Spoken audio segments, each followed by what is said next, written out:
Okay. Oh, hi there. Hello there, hello there, mermaid Narisa. Very happy that you were able to come here. Oh wait, you know what? Let me try to put some music here. Uh, let's see. Hmm. Let me just go to YouTube here and just put a playlist of some. Okay, since it's mostly gonna be about PlayStation games, let me put some PlayStation stuff maybe. Uh, jeez, where's it? Hope you're doing okay. No, not okay. Hope you're doing good. Hope you're doing good. Oh, hi, you said it right the second time. Oh, okay. Switch 2. Oh, yes, indeed. I have a Switch 2 right here. I got it on I got it on a Christmas sale on in Amazon.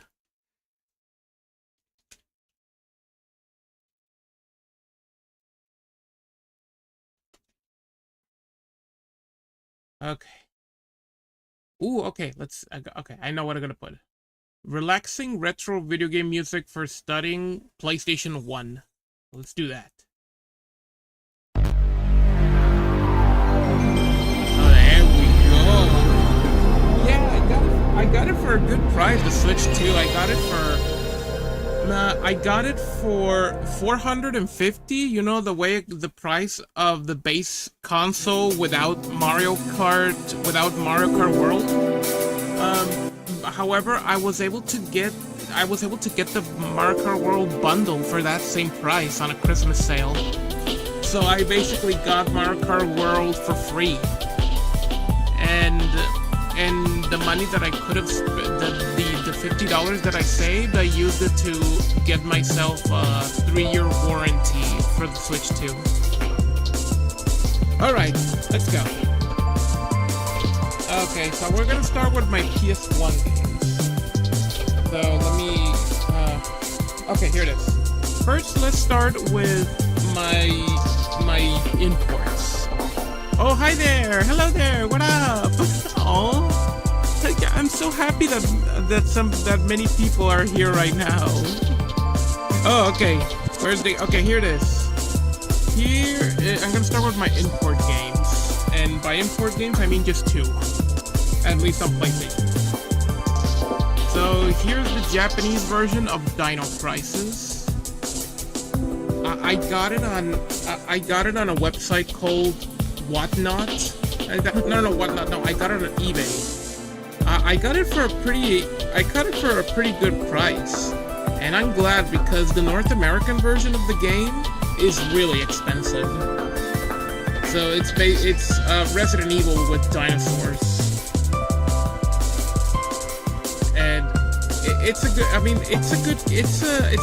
good game, but it has a few issues that makes it not as good as Resident Evil, but it's still really interesting. Look at this.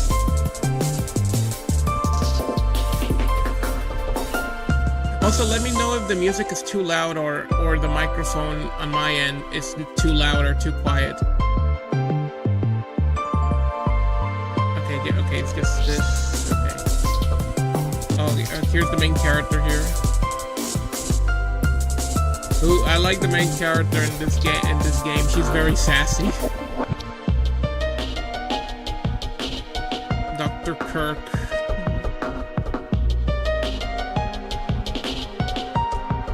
Here are the guns, the weapons, the items.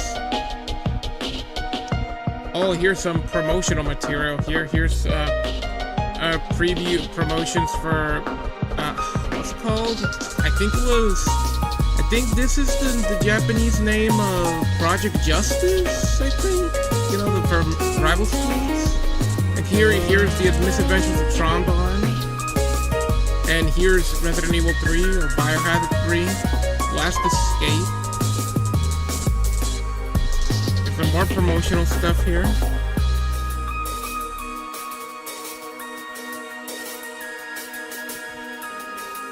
Okay, let's get this out here.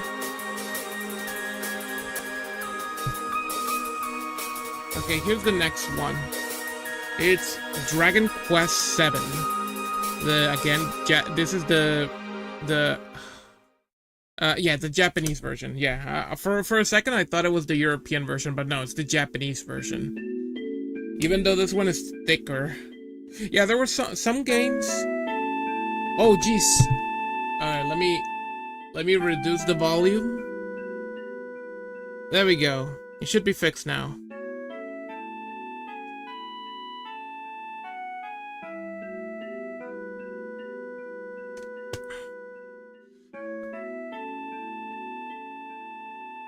Okay, just give me a second here. Properties. Oh, this is the monitor. Okay.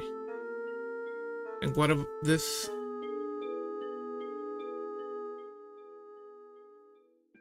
Okay. Okay, how about now? Is it better now?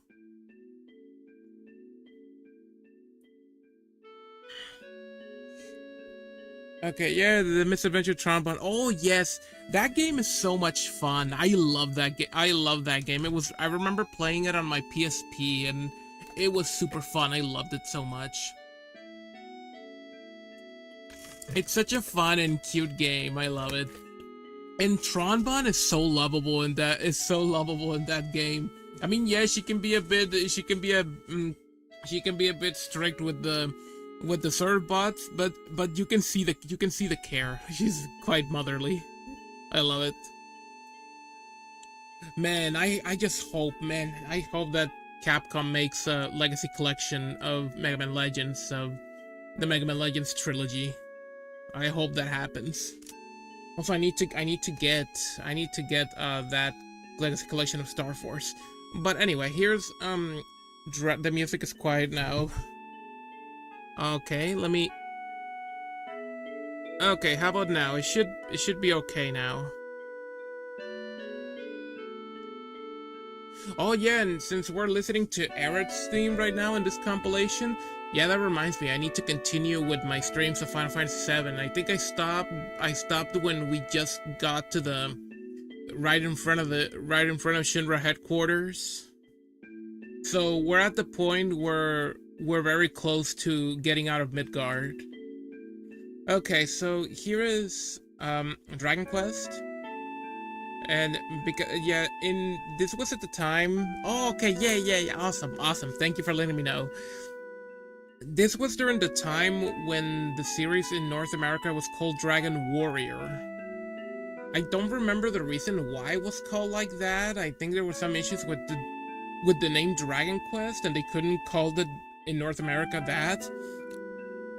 I think it was because there was a series of board games that were called Dragon Quest, but once the company that had those board games, their license expired and didn't bother to pick it back up, that's when they started calling this series in North America Dragon Quest. Okay, let's see. Oh man, this one's a thick case. Here's the first disc, and here's disc 2. Look at that artwork. Sorry if it's blurry here on my camera. I need to get a better camera. It's a Logitech Brio camera, so but okay, there we go.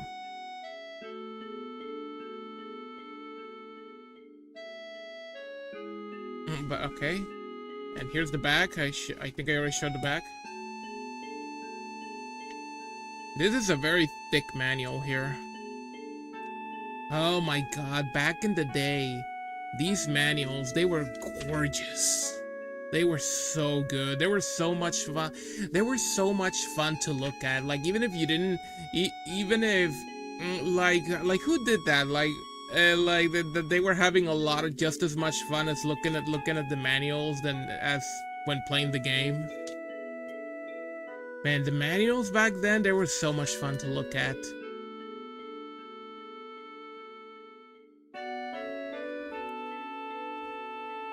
All this. Oh, look at these little adorable artworks here. These are cute. Oh man, will we miss you? Oh man, Toriyama did some great work here.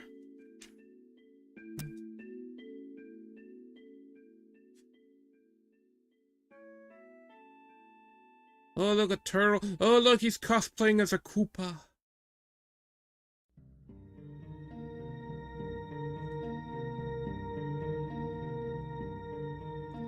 These remind me of Zelda weapons. Oh, armor pieces. Oh, this one's cute.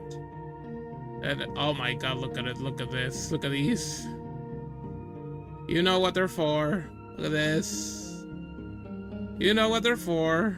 And I think little Salas would like wearing those, but in a less revealing version. Oh, look at this cool dragon here. Man, this is a thick manual. This manual's pretty thick. Oh, they're so cute here.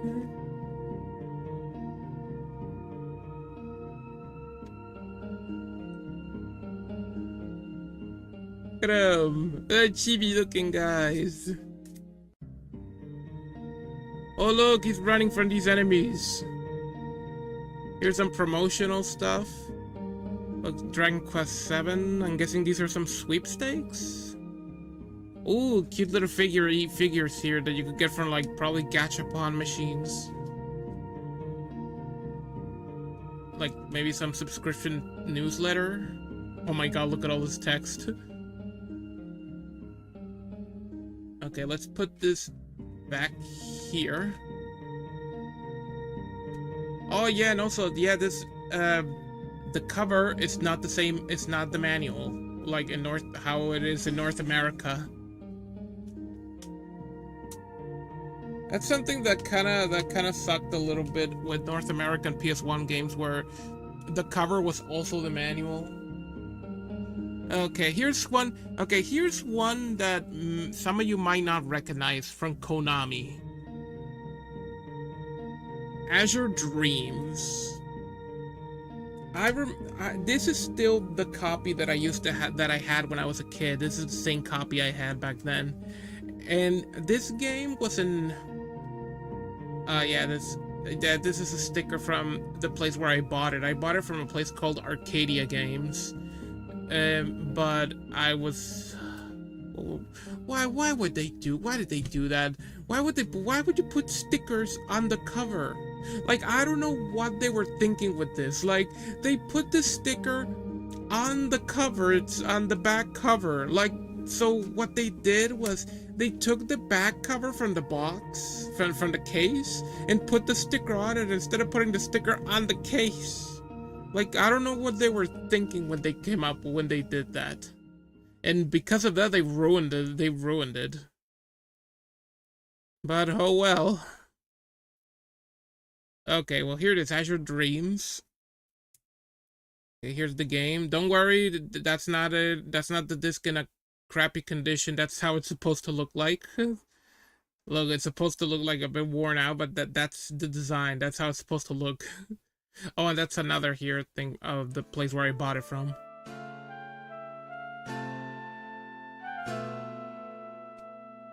Okay, look at this.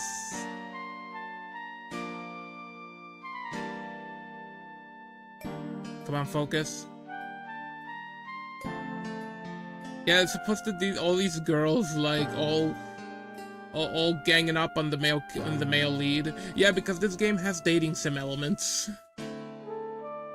Like, you can befriend a female character and have her, like, become your love interest.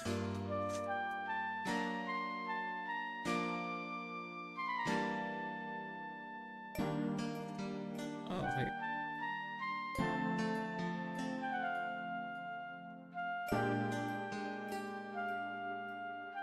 Okay, it's all just text here. Okay, oh, here's...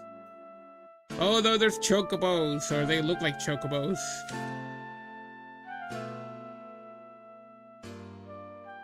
And yeah, this manual is pretty mad compared to the one that we just saw. Oh, here's a showcase of enemies here.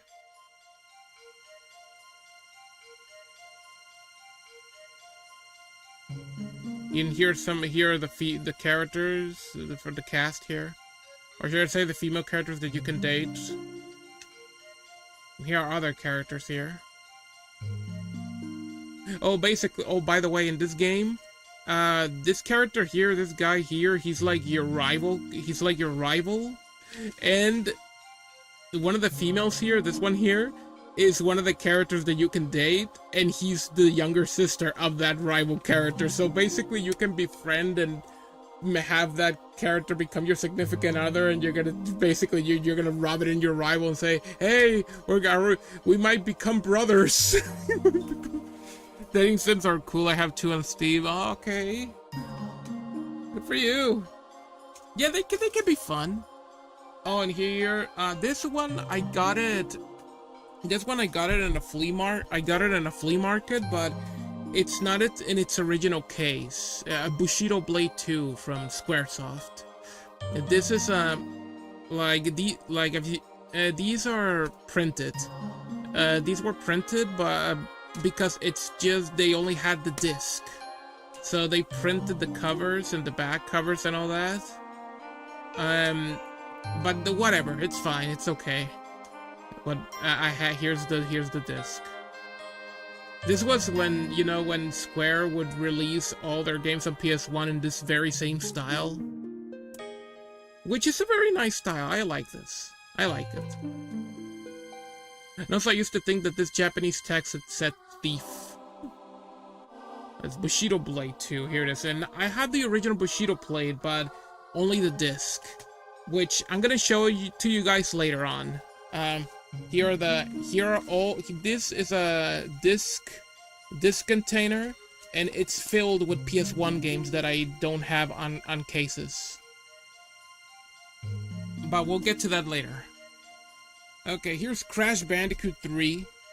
Warped. Crash Bandicoot Warped. And this is as you can see, the greatest hits release, which I do not like. This, I mean, a lot of people don't like it. I don't like this green. I don't like this green label at all. But hey, greatest hits. That means it's sold. That means it's sold enough copies to get a greatest hits re-release. So here's the game. Look at this. Oh my god, this looks amazing. This looks awesome. So here's the back. There's Crash there on his airplane.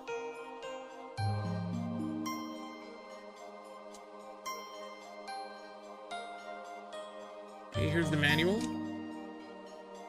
I'm gonna skip through some of the pages if there's nothing much to see, so that we don't drag this stream too much.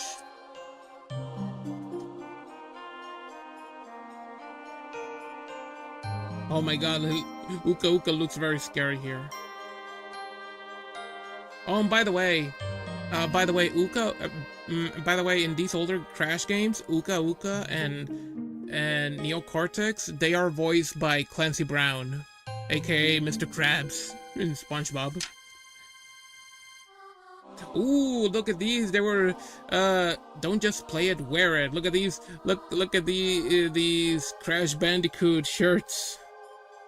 There's one, you can get one with the neck. You can get one without the neck. A long sleeve shirt. Or polar version. That's awesome. What's this here? $74 for this one here for an adult size. And a junior version for $25.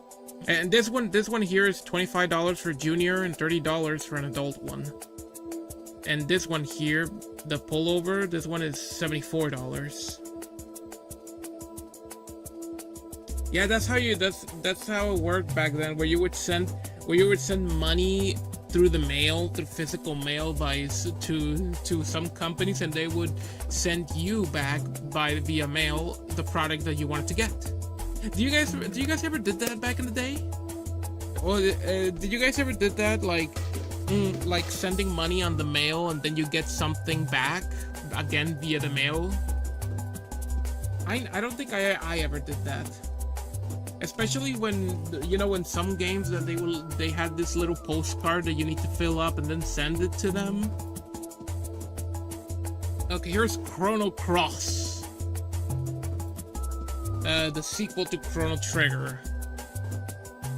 This one, I was very lucky. I got it for, I don't remember the exact price, but I got it for pretty cheap on Amazon many years ago. No, Amazon, eBay, sorry.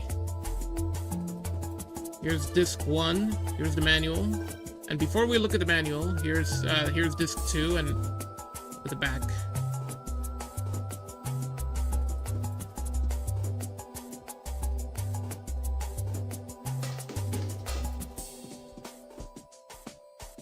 Yeah. Oh, yeah. Chrono Cross. Yeah. Hey, Square. When are you gonna make a remake of both Chrono Trigger and Chrono Cross? Come on, get on it. You remade. You guys, Square. You remade. What's it called? Live Alive. Or Live Alive. Live Alive. Like. You remade that. You remade some of your Saga games. Come on, give Chrono the same treatment.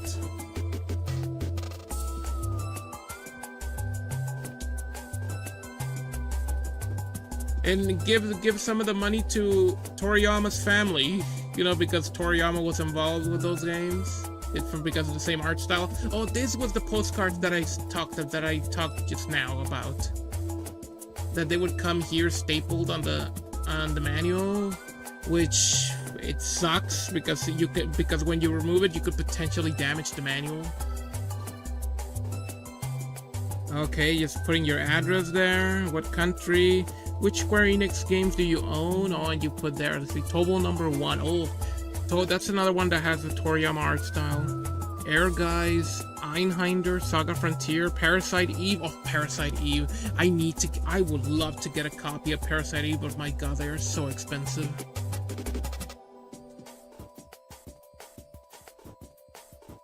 Okay, and yeah, that's pretty much it. Okay. Oh, promotional material for Final Fantasy Chronicles that had the original Chrono Trigger and also Final Fantasy IV.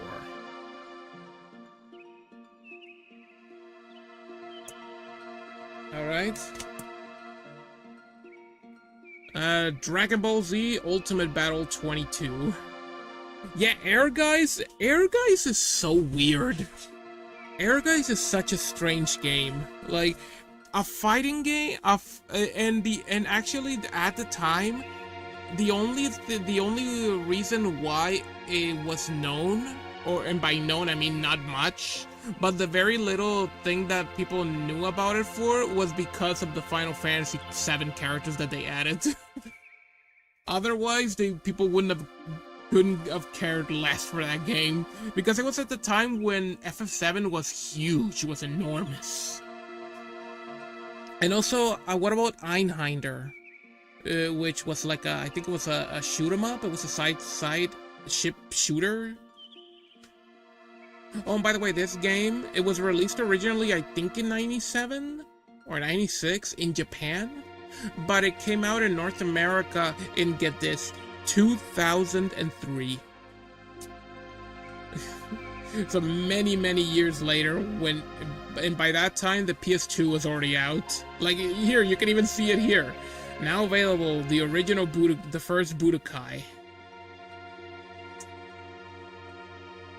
But it was when Dragon Ball Z was very big, was huge in North America, and they were gonna release as much as they could have related to Dragon Ball Z, and they decided to release this even though it was already few years old. Even though the PS2 was already out. Here it is, and here's the manual. So yeah, here's some characters here. There's Goten, there's Kid Trunks, here's Future Trunks,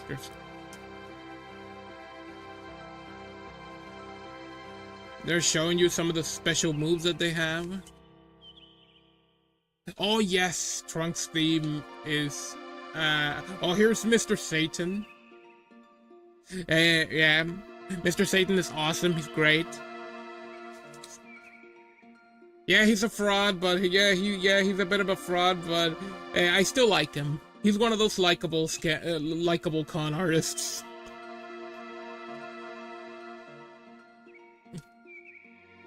Like, he's not a bad person, but yeah, okay. Calling all Dragon Ball Z fans and collectors The Japanese the Japanese import now in the US, it says here. And from what I heard, this game is horrible. It sucks. But however, the sprites, the music, and the anime intro as well, they are great. And okay, and the anime intro, there were like the animation cells for the intro of this game, they sell for a lot of money. The anime intro of this was made specifically for this game. Okay, what's next? Dragon Seeds. This one here is a strange game. It was made by Jalico, or published by Jalico perhaps. And this is one of those games. Oh, Tetris Plus. This was a great game. This game here is like it's a monster collector game. You know, like Pokemon, Monster Rancher, or Shin Megami Tensei.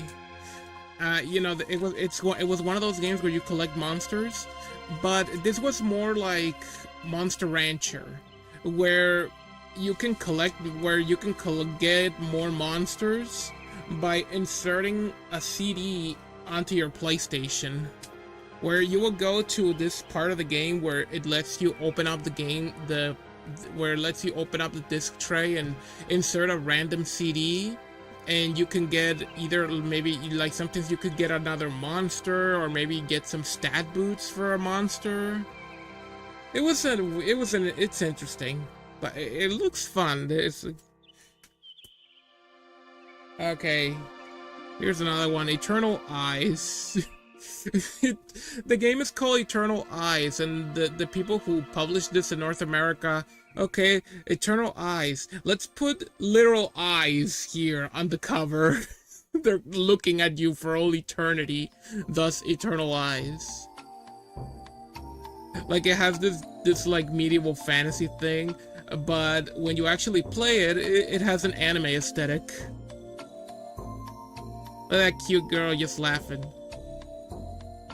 It's one of those games where the North American cover is so drastically different from what the game actually looks like. Oh, and here's a promotion for Blaster Master Blasting Again, which I used to have. I used to have the game, but I don't anymore, unfortunately.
Okay, I'm back here.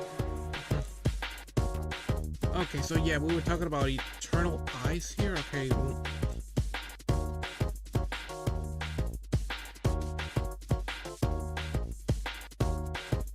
Oh, this is what I meant by notice how the art style is drastically different from the North American cover. Oh, yeah, she's so cute. She's so cute. Oh, he looks really cool.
Now we got the one that everyone knows. Here's FF7.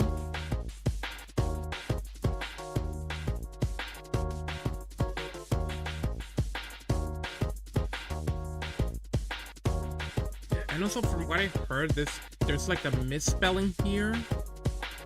Right here. But I don't think you can see it here, but there's a misspelling. The one that doesn't have the misspelling is more rare. And I was like, oh my god. That is one expensive physical patch for a misspelling. Oh, this is so gorgeous.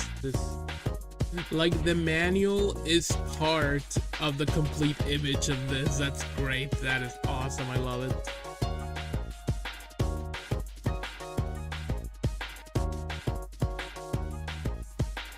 Look at this. It's all shit. This is Shinra right here. Midgard.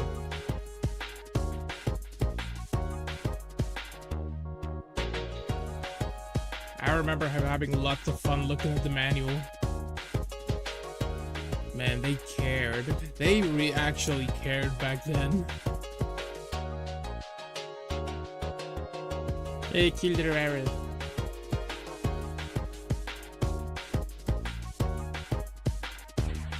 Rama. Okay. Whoa, look at this one.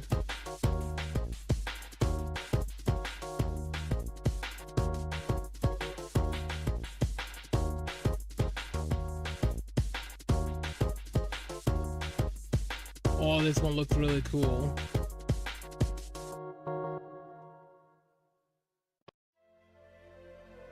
Oh, what is this? Game Brain. Oh, hi there, Panic. Hello there. Game Brain magazine. So it's like a list of mini strategy guides. $12.98 in stores October 7th. MTV shows you. Oh, it's from MTV. MTV shows how to master the newest PlayStation games with walkthroughs, maps, secret codes, and exclusive tips. Anyone remember those books where they were have like mini strategy guides of certain games?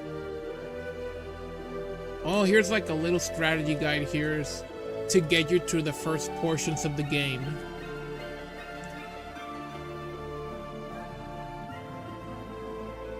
I'm guessing it takes you all the way up to the part when you take down the first Mako, the first Mako reactor. Yep, it is. It ends there. Which is actually where the demo ended. Oh, here's some more promotional stuff. Here's the first Bushido Blade. I have one man. Oh, that's awesome. Here's Final Fantasy Tactics, a masterpiece of a game right here. Saga Frontier. I don't have this, sadly. But that's another one that they made a remake of. It was from the game Army Men World War. Oh, Army Men. I remember that game, but I remember playing one of those on the N64. Oh, it fell off. Here's disc 2 and disc 3.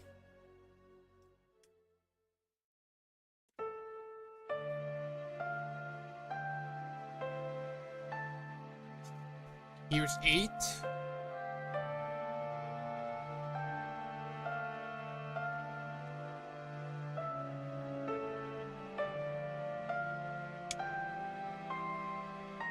There's, I think it's Seed. I think that's the name of the area of that place. Here's the manual. There's, what was her name? What was her name?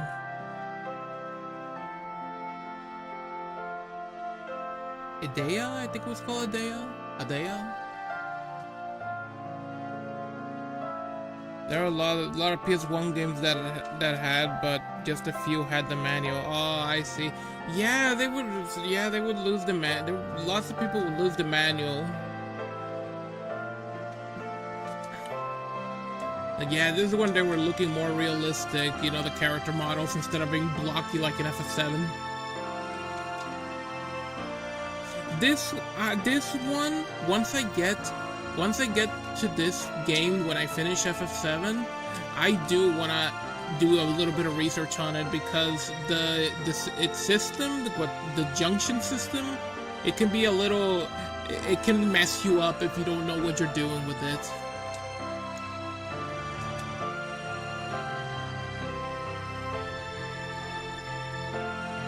Yeah, this manual is not as interesting as the one in FF7. Oh, it had functionality with the pocket station. Like, it would show what you can do with the pocket station, but the pocket station never came out in North America. So I'm guessing they were promoting it here, but I'm guessing they canceled the North American release of the pocket station. So right here they were teasing it, but it never came out over here.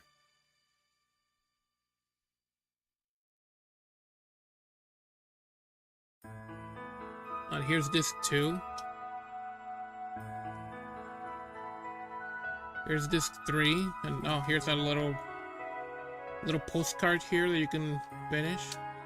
Oh, another mini walkthrough. Here's disc 4. Oh, look at this. This looks so pretty.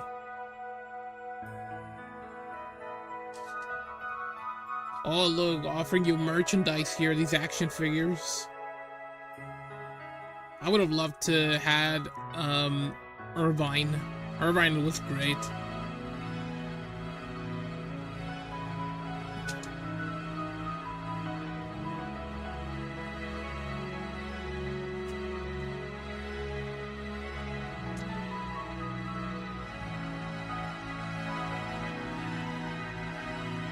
More promotional, Final Fantasy Anthology that had FF5 and 6, Saga Frontier 2.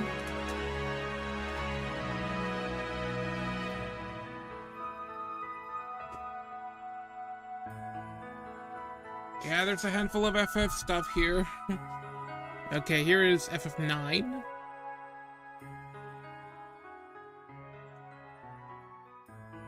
This was a big milestone in the FF series. This was a farewell to the classic era of Final Fantasy. Like, notice how it went back to its roots of being like a medieval fantasy again, and then having the more anime, the more how do I say? I don't want to say cutesy, but you know, like the older that style from the older games.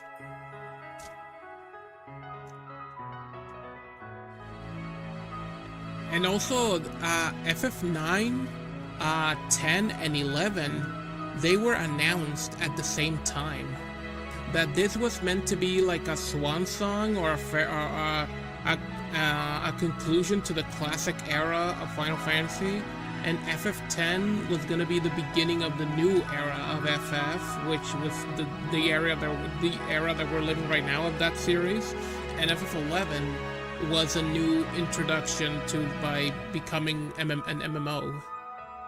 Because FF10 was the one that started the modern era of the franchise that we have today. And like, it started with FF10. Okay, here's disc 1. Look at this artwork here of Bahamut. Looks so cool. Okay, here's the manual here.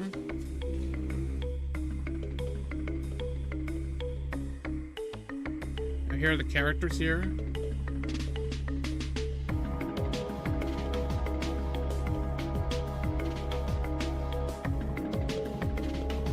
Oh, here's another postcard. Did anyone ever use those postcards?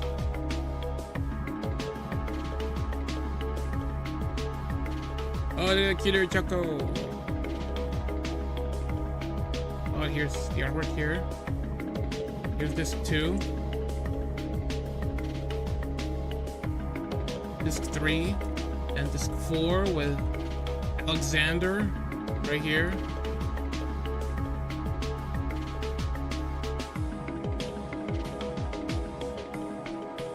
Oh, and also, oh, this sucked. This was when they were starting to push that online service, Play Online, and they were doing everything they could to push that to us. They were trying to force it down our throats constantly. Like the strategy guide for FF9 is so horrible. It's so worthless because in so many parts of the manual, it's supposed to be a strategy guide, and it constantly telling you that you want to go further into this section, you need more help in this section, go to the website, go to register and Play Online to see more stuff. Then it defeats the purpose of the strategy guide. Oh, here's the promotion for the FF movie, Spirits Within, which sucked. It sucked so bad that it almost put Square into bankruptcy, and they had to merge with Enix, which is the creators of the Dragon Quest games, and which is why they're now called Square Enix. Oh, look, here's some more promotional material here. At least we could do for a group that saved the world. Statues, lunchboxes, you know, merchandise. I miss when developers at least enjoyed making their games. PS1 era. Oh yes, it was a wonderful time. There's some t-shirts. Oh, look at this. Looks awesome.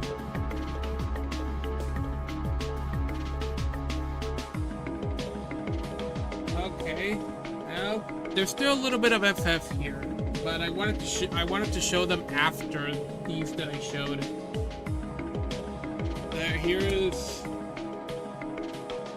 Here's Chronicles.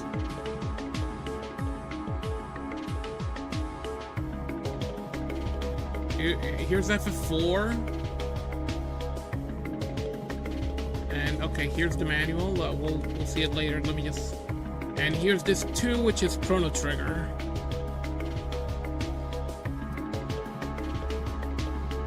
Oh, and also the promotional material for FX, because this came out. This came out when the PS2 was already out. This compilation here. This is another thick manual, which is understandable because it's 2 games.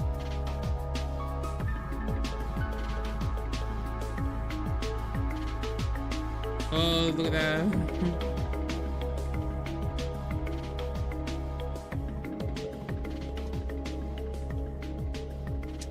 Okay, and that's it for FF4, and the rest of the manual is Chrono Trigger. Chrono is the original Super Saiyan God. Oh, look, here they are. Here's Chrono, there's Luca. Totally not Goku and totally not Bulma right there. There's Marl. There's Frog. His name is Frog. There's Robo. There's Alia, definitely not Launch right there. Magus.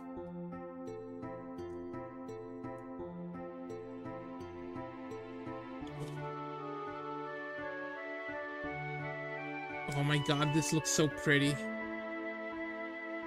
Here's more promotion for the movie.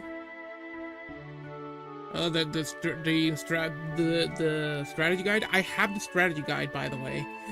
Perhaps I can show it to you guys later. Let me.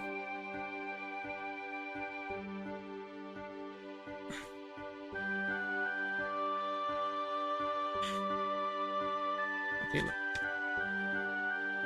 There we go.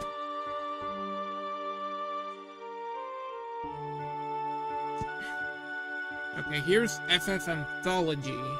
This one has 5 and 6. I got this for like 20 bucks. Like on when I bought it online. I think I got it on eBay for $20. And it was a little hard for me to find this because I'll tell you right, like, okay, here's Terra. Oh, and let me put this back in. This is FF, which is weird because this is supposed to be Terra from FF6, but she's here where FF5 is, which is strange. And here is FF6. This is where Kefka is, the villain of FF6. And also, here it is. It was a little hard for me to find this because I would find other copies of this, but I wanted the copy that came included that also included this. And eventually I found it, which is this, and I bought it instantly. Which, music from FF5 and FF6 video games. I like that they have to specify as video games, it's funny. It basically has selected tracks from both games in the CD. I wanted to get that little CD soundtrack there. And here's the manual for, oh look, here's Locke.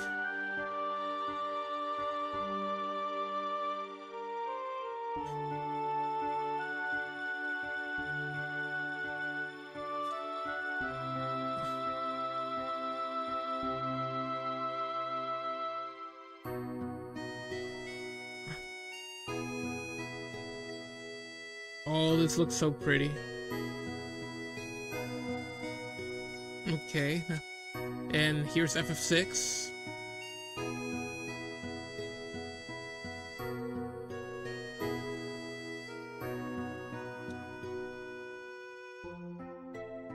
Oh, okay, here are the characters of FF6, right there.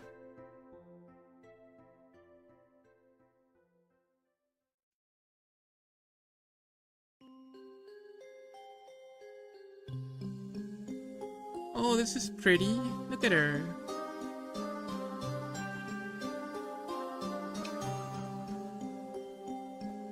This is FF5. Okay. And that's it.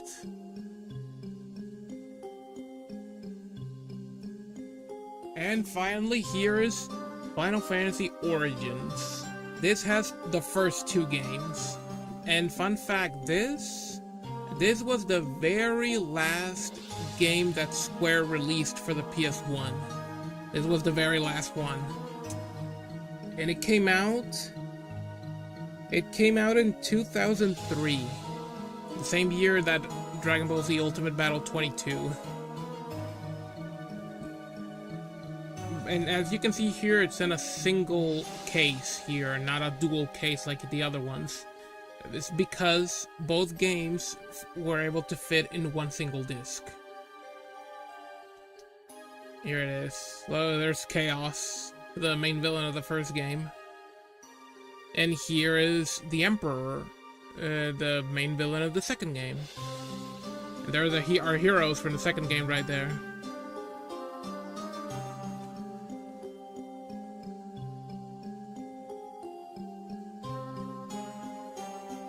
Here's Unlimited Saga for the PS2, coming summer 2003.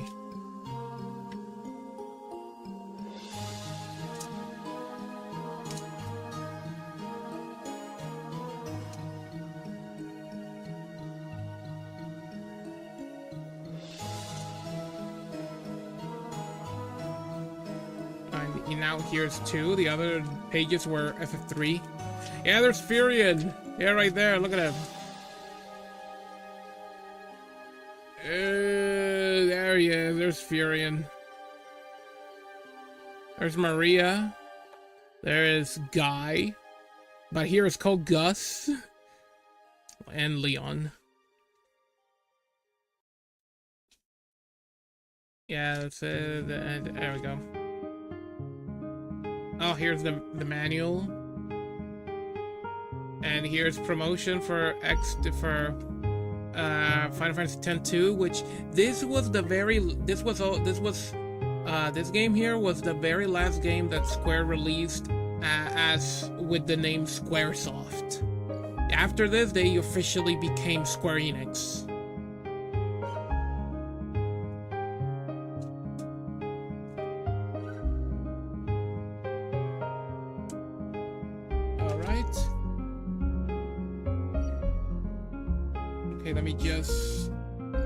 Let me just get something done here. Okay, let me take these out.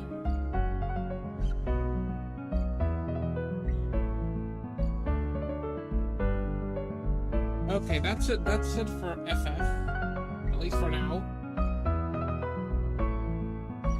Now let's get to the next one. Gundam Battle Assault. This is the same copy I had as a kid. This game was so much fun to play. This is like a fighting game based on the anime franchise. Bandai. I remember Bandai back before they became Namco Bandai. Bandai Namco, sorry. It's like a 2D fighting game. Okay, here's the game. Here's the back.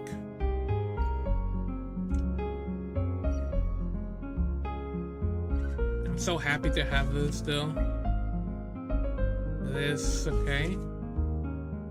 Yeah, oh, okay, here's some gameplay right there. Oh, here's the Wing Gundam, the Zaku 2. Zeong Suzabi. Okay, look at this, okay. This was actually the very first the first character I used in this game, the Hygog.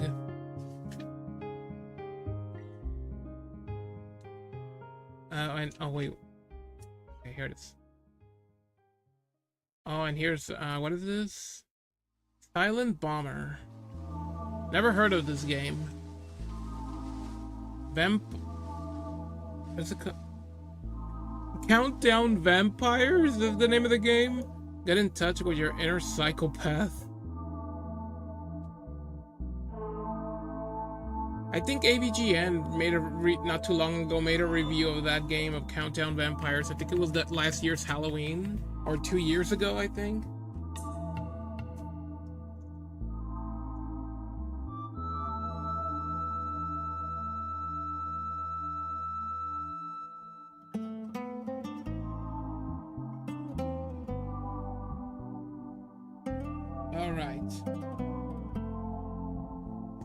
Here's Jetmoto 2. This is like a racing game, but it as you can see here, there's no manual. This is just the front cover. This is just the front cover here that got ripped off.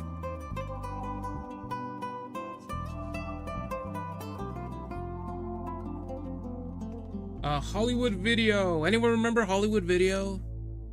I remember going there back then before it got shut down. And that's it for this. Okay, now here's this Legend of Dragoon. Anyone remember this? This is the copy that my father had back in the day. And now I have it. Man, but the manual is damaged. Like, as you can see, it doesn't have the front cover is missing now, sadly.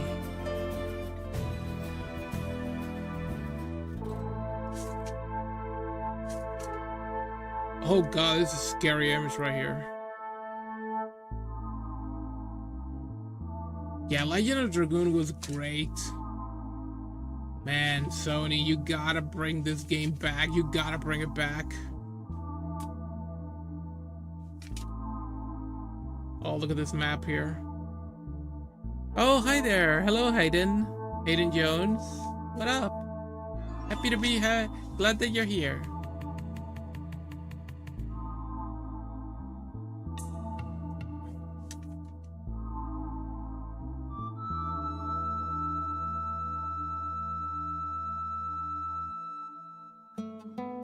Oh, this looks cool. Like Panzer Dragoon. Oh, look at that cutie. Oh, this looks pretty cool. Oh, look, there's little jaguars.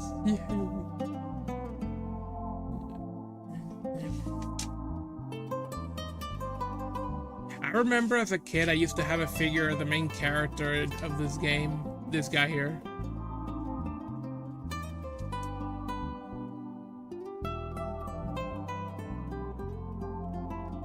Oh yeah, it's damaged here as well, sadly.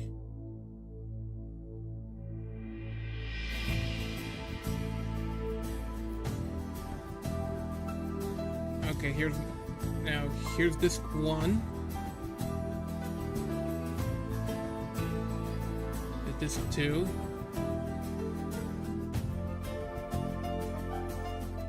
Here's disc 3. Here's disc 4.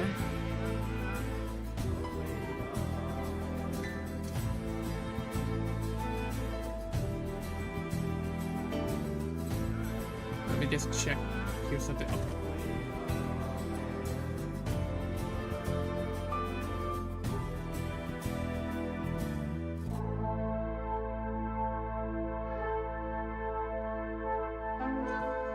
Okay. Here's Legend of Legaia, another Sony RPG that they need to bring back as well.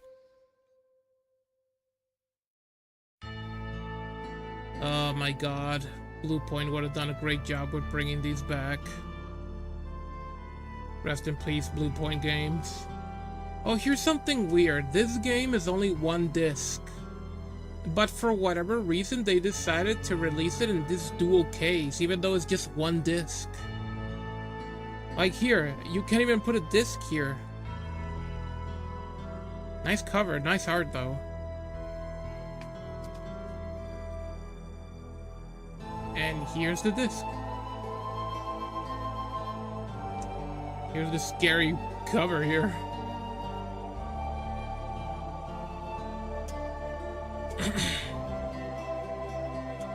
Okay, let's check this out.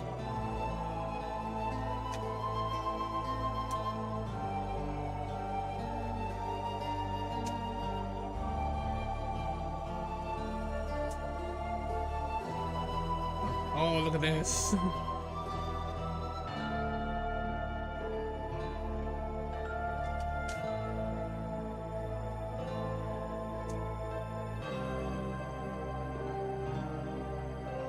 Here are the characters.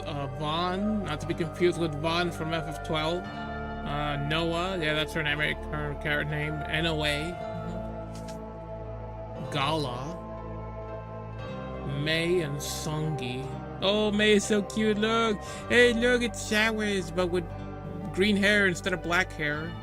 She even has the red hairband. Cute.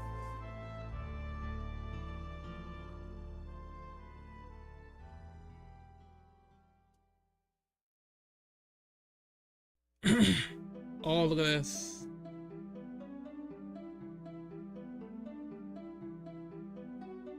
Okay, what's next? Oh, Loaded. Yeah, this Greatest Hits re-release. Yeah, because the initial release of this game, it was back when PS1 games were released in. Remember that they were released in those large cardboard cases? No, cardboard or plastic cases.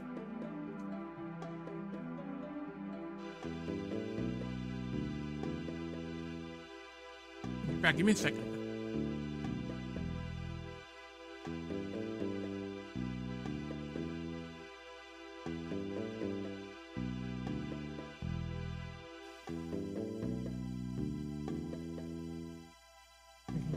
I just remembered that I have two games in those cases. This Panzer General. Remember that they would come out in these cases back then of the initial PS1 games? Like, it would be in these cardboard cases that they are just so big that it was unnecessarily large. Look at this. Oh my god, it looks so big. Yeah, this is like a strategy military game from, I think it was the First World War or Second World War. Here's the disc here, but oh my god, these cases were terrible. Because they're mainly because they are so big for no reason.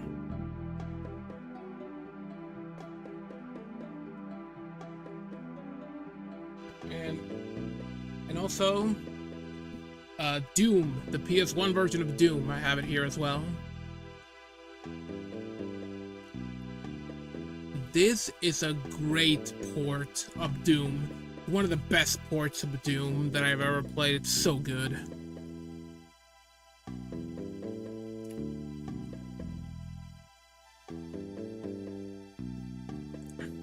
I love this so much, this game so much. Okay, let me just put this here. Okay, now let's get back to Loaded. Well, this game, initially, it came out in one of those cardboard cases. But later, it sold well enough that it got a Greatest Hits re-release. And in that re-release, they came out with, it got released on these normal disc case, CD cases. Okay, Loaded, but... Oh, that's another thing that sucked about the Greatest Hits re-releases. They would change the cover of the disc to this very generic, to a very generic one like this, where it's all gray like this with just the name of the game here. Well, there's nothing there either. Pretty.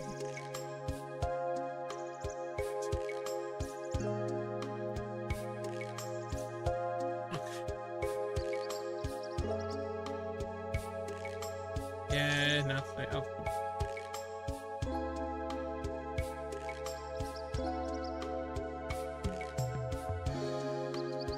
And that's it. Yeah, pretty boring manual here. Not all of them are gonna be winners. Now, Mega Man 8 Anniversary Edition.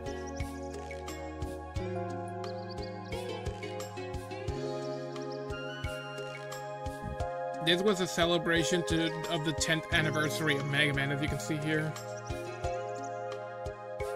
I think the reason why it was called Anniversary Edition, I think it was because this game also came out on the Sega Saturn, and they wanted to add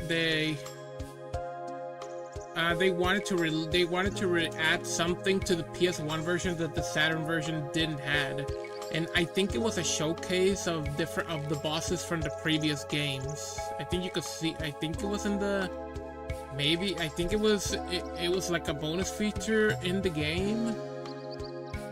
Like, don't quote me on it, but because I remember hearing something about that. Even though the Saturn had 2 exclusive bonus secret bosses that were from Mega Man 2 with Cutman and Woodman.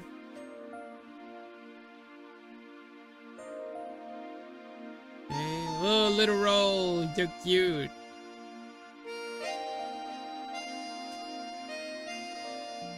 There's Eddie, little Eddie. There's Dr. Wowie.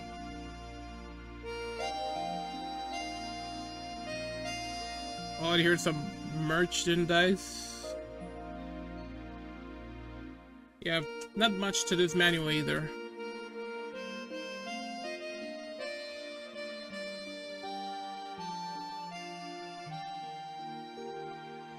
Okay, here's Mega Man X4, one of my favorite games in the entire series right here. I was so happy when I got this.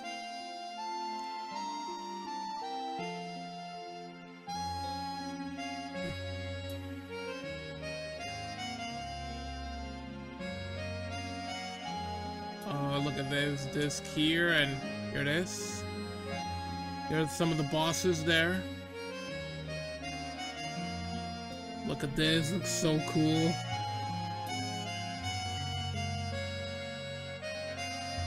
This one is a little thicker than the... Oh, and actually, no, I take it back. Because I just saw the postcard thing.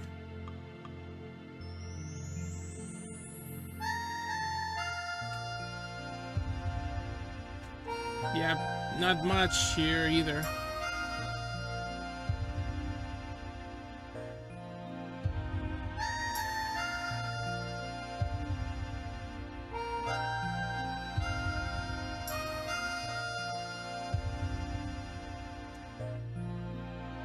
Okay, we put this, put these here.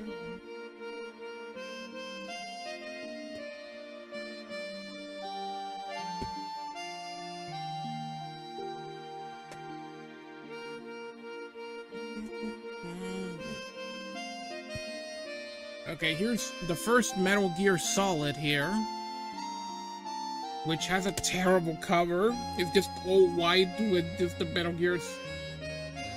It's that, like, Europe got the better deal with the cover.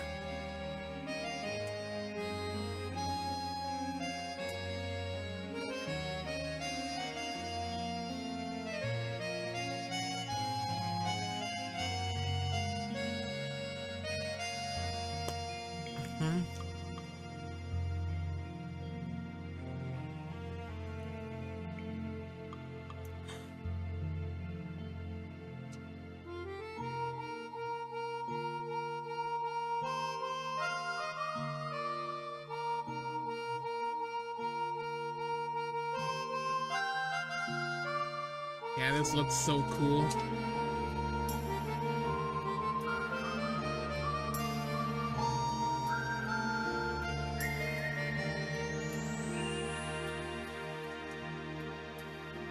This...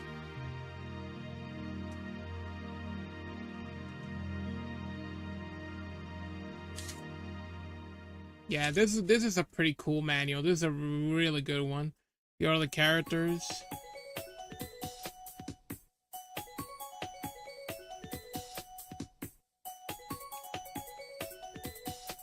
Another big boss right there. Oh, this artwork looks so good. Oh, it's taking notes here. Oh, remember when games let you take notes? They still do that, and they still did that on PS2 and GameCube. Oh, promotion for the first Silent Hill. And here's disc 2. There's Liquid Snake.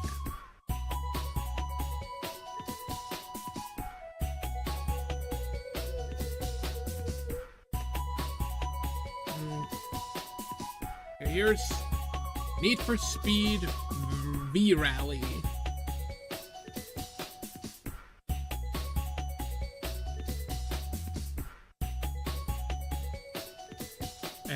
Oh yeah, it's EA, Electronic Arts.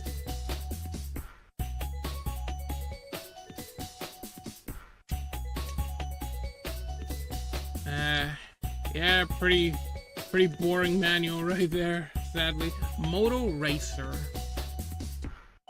Yeah, for those you like car racing, well, there's motorcycle racing if you're interested. Okay, here's Oddworld's Apes Exodus. This is a very creepy game. Like, the atmosphere is very creepy. Okay, here's... Yeah, but wait, it's in... Wait, what? Okay. Here it is. Oh, here's the game. However, one unfortunate thing here is that it's supposed to be 2 discs, and I have only disc 2. I unfortunately don't have disc 1 that goes here. Oh no, so here's space for another disc, but the reason for that is because I replaced this from another case because the other one was broken. The other one was broken because it wouldn't be able to close the case, so I had to replace it with one that did have this. Yeah, but sadly I don't have disc 1 of Apes Exodus, so that sucks. But hey, at least I got the case. At least I have the case and the manual. So that's a plus. Not to mention, I already have this game on Steam anyway.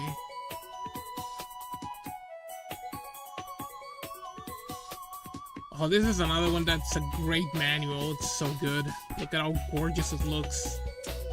This is another case where they cared, and cared a lot.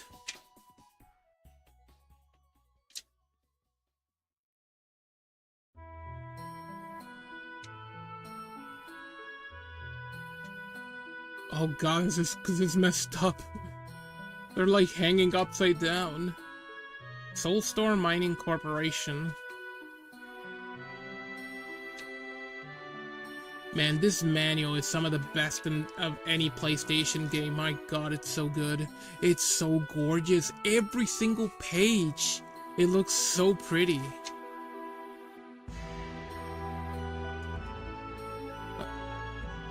How to order. Okay, I don't know why it's upside down, but okay. Collector's Edition movie posters. Like product placements here. Oh, underwear. That's awesome. Oddworld merchandising catalog. That's cute. Look at him. Cute.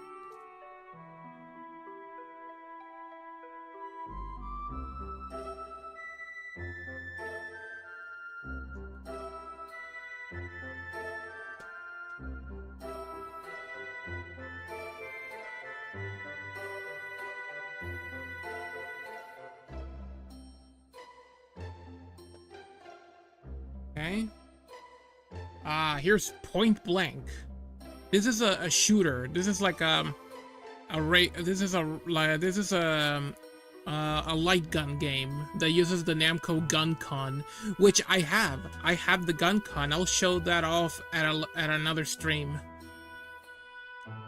Yeah, Point Blank is a very fun like compilation of mini games that uses the light gun. It's a really fun game. And there's two more games on PS1 of this. This is the first one. There's a Point Blank 2 and 3.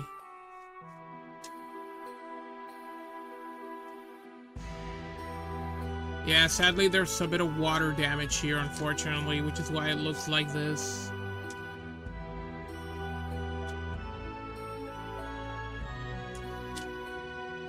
Oh jeez, oh my god. But yeah, there's not much to this manual. Oh god, this is so damaged right here.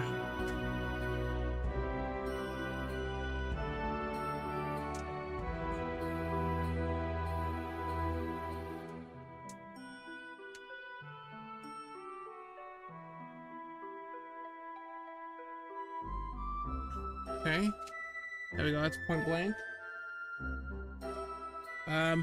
RPG Maker. Look at this guy just drawing a map here with all these fantasy monsters looking at him.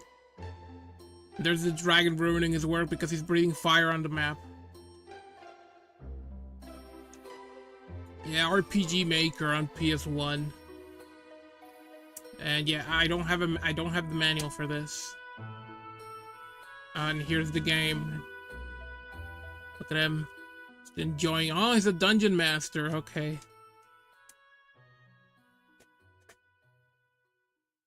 Okay, here's Spider-Man. Here's Spider-Man on PS1, but like as you can see, I have the case here, but I need to replace the case. Just look at this, how it looks. I tried cleaning it up, this as much as I could, but so I need to, because someone decided to put duct tape on the back for whatever reason, and this is as best as I could clean by using Goo Gone. So I need to replace that at a later point. However, it didn't have a manual, and when a PS1 game that has a simple case like this, the cover is also the manual. Oh man, look at this, for those who have vertigo. Oh, and created by Neversoft and Activision. Yeah, the same people who make Tony Hawk and Guitar Hero. And here's another case like this. Here's SpongeBob SquarePants Super Sponge. This is another fun game. And like the Spider-Man game, I have the case, but not the manual. Oh, and this is broken. I need to replace it with another one because the lower part broke, as you can see here. I only have the upper part. So I need to replace that.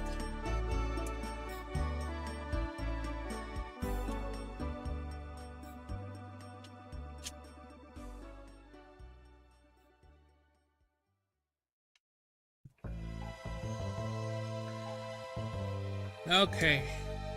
We're almost done with the PS1 games here. Here's Wild Arms 2.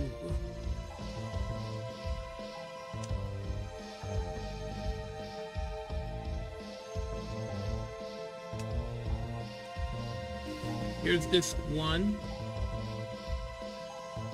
Sadly, I don't have the manual for this game.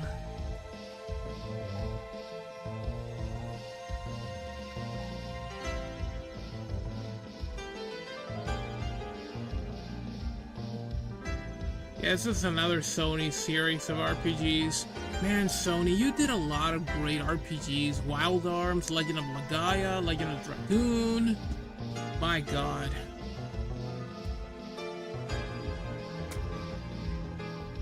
Okay, let's see what's next. Here's Warhammer, Shadow of the Horned Rat.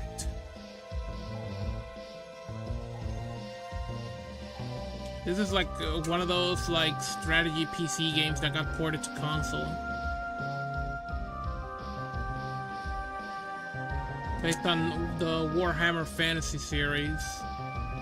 Before they got retired because of Warhammer Age of Sigmar.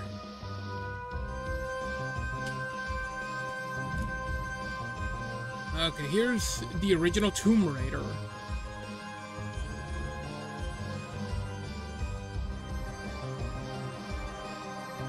Titles, hint line.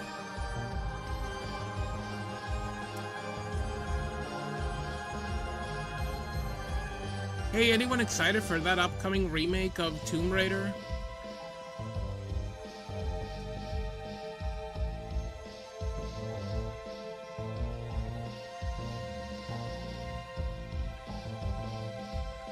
Oh. It wanted to fly away from me like a bird. Yeah, pretty boring manual. But although it had those nice, like, Egyptian tombs on the side.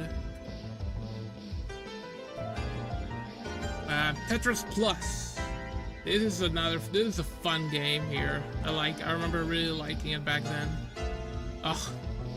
This is the same as the front cover.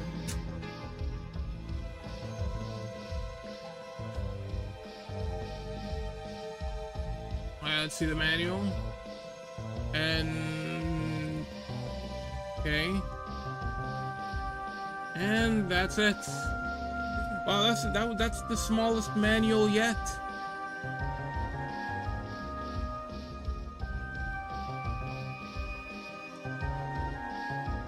Okay.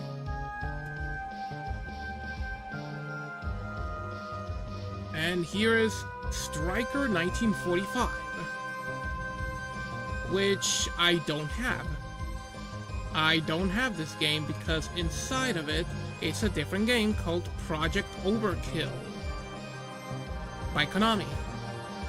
From Hollywood Video as well. It's even here. It's right here. But we can still look at the manual.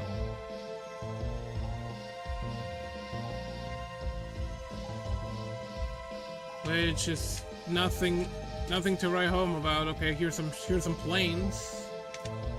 Because it's a plane shooter game.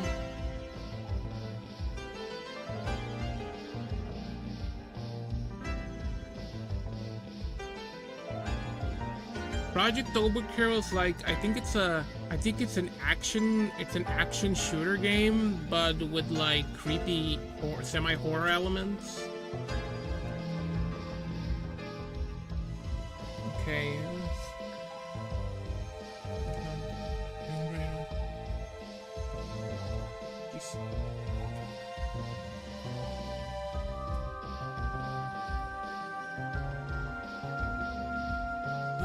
Okay, let me just... Okay, give me a second here.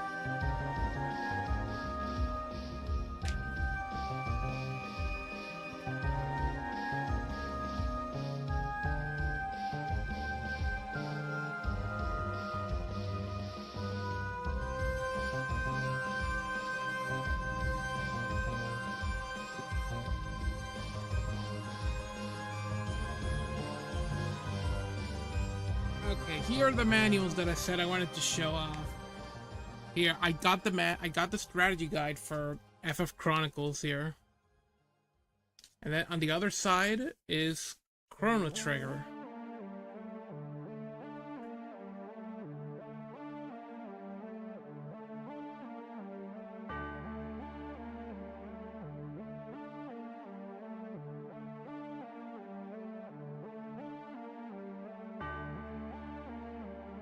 Oh, look at these maps. And this other side is FF4.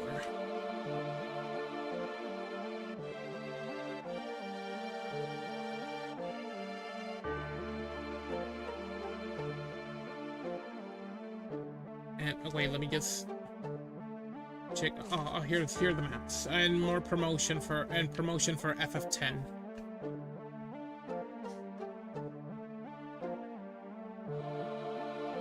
Yeah, there are 3 worlds in FF4. There's the Earth, there's the world there. Then this is the underworld, and this is the moon. Yeah, at the end of the game, you go to the moon. And I also have the manual of FF7, but it's in very, very rough shape. This is a very... I think this is the same one that we had when I was little, because my dad was into Final Fantasy games. I think this is the same strategy guide that we had back in the day, but it's now in very horrible condition, that we had to stitch it together, put it back together with tape, as you can see here, because it was tearing down. Like, look, it's just tearing apart, like it's all tore up.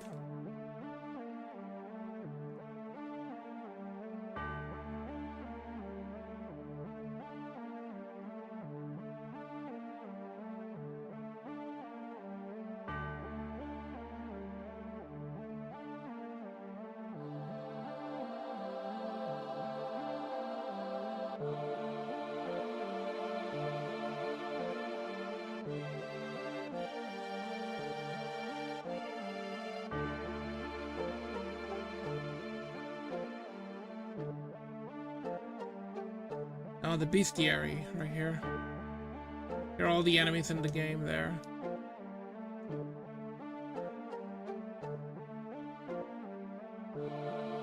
Here's the overworld right there. Oh, and more MTV Game Brain manual here.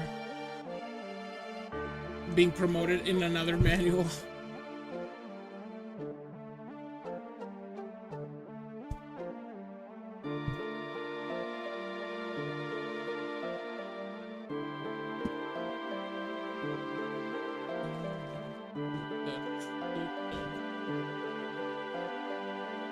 Okay, well, that's it for my PS1 games, so now let's move to my PS2 games.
Oh wait, almost forgot. I mean, I got the PS2 games now ready, but I forgot to show off my... I forgot that I said I was going to show this. The other PS1 games that I don't have in the arcade that have them with no cases. Battle Arena Toshinden, which is a very crappy fighting game. The first Bushido Blade. Croc, Legend of the Gobos. FF Tactics. GTA 2. Gundam Battle Assault 2. The first Medal of Honor. Twice. This is a collector's edition. Medieval. Mega Man X5. Legends 2. Great game, Legends 2. The first Monster Rancher. NFL Blitz 2000. Really good sports game right here. And that's coming from someone who doesn't care much about sports games. Oddworld Apes Odyssey. This is the first Oddworld. The other one, called Apes Exodus, is the second one. This is not... this is... Parappa the Rapper. This is I think... I don't know if it's the demo disc or if it's the full game. I'm not quite sure. Resident Evil Director's Cut. The first Spyro. Strider. Siphon Filter 3. Tomb Raider 2 and 3. The first Jet Moto. The other one I had there was the second one. Ridge Racer Revolution. Yeah, these are out of order right here because I had them in alphabetical order, but these last ones are not. Harvest Moon Back to Nature. Duke Nukem Time to Kill. Destruction Derby 2. What's it called?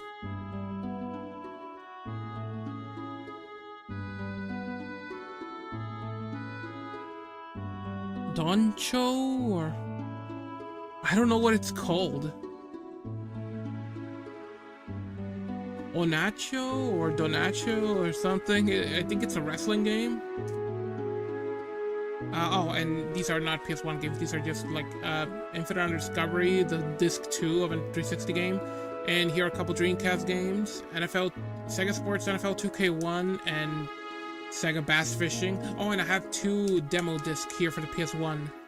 Disc 1 and Disc 2, Demo CD 1 and Demo CD 2 from the Pizza Hut demos. Because back then, on the PS1 days, like, Sony and Pizza Hut had a cross promotion.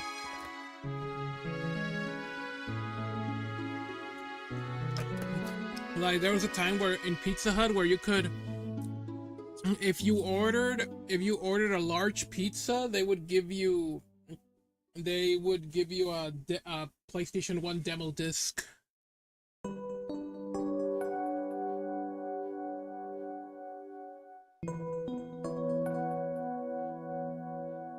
Okay, now that we're done with that, now we can start with PS2 games. Alright, let's go. Oh, by the way, here are my 3 memory cards.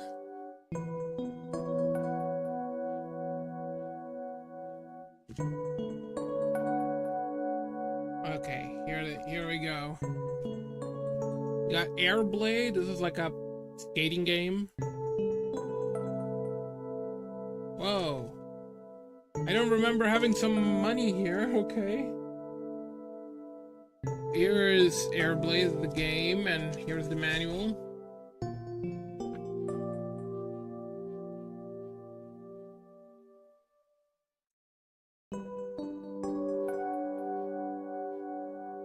Like, you use this futuristic hovering skateboard, and you can do very flippy floppy Kingdom Hearts like movements when you do tricks.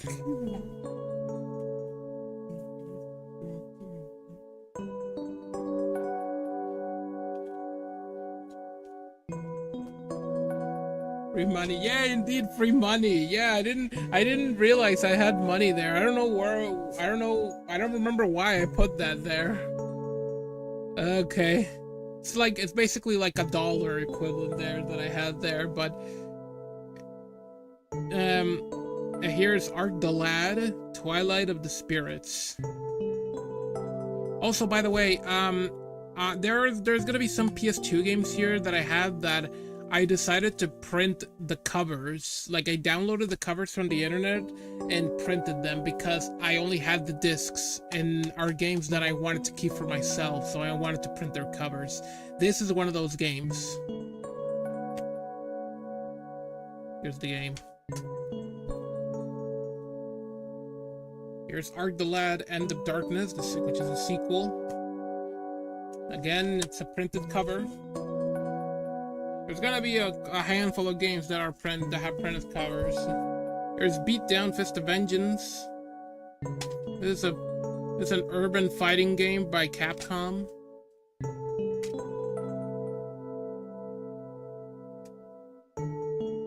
Here's, and again, printed cover. This one is not printed. This is a Bloody Roar 4. It was a fun fighting game. Even though it didn't last much, it only had like 5 games in the series, I think. Oh, she looks like Kasumi from Dead or Alive. Okay. But it was a fighting game where you would, like, the characters would transform into beasts.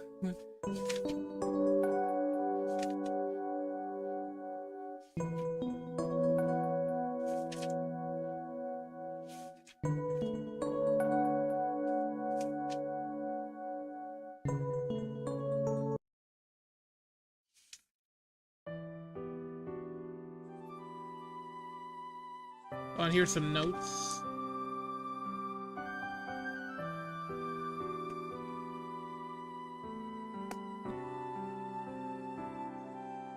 Okay, here's the Bouncer. This was one of the very first Square games that got released on PS2. Let me manual here. Oh, look at her, that cutie.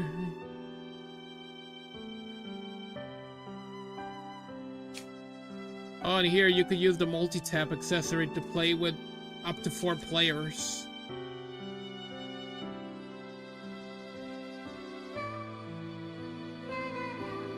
The Bouncer. Oh, look at her, so cute.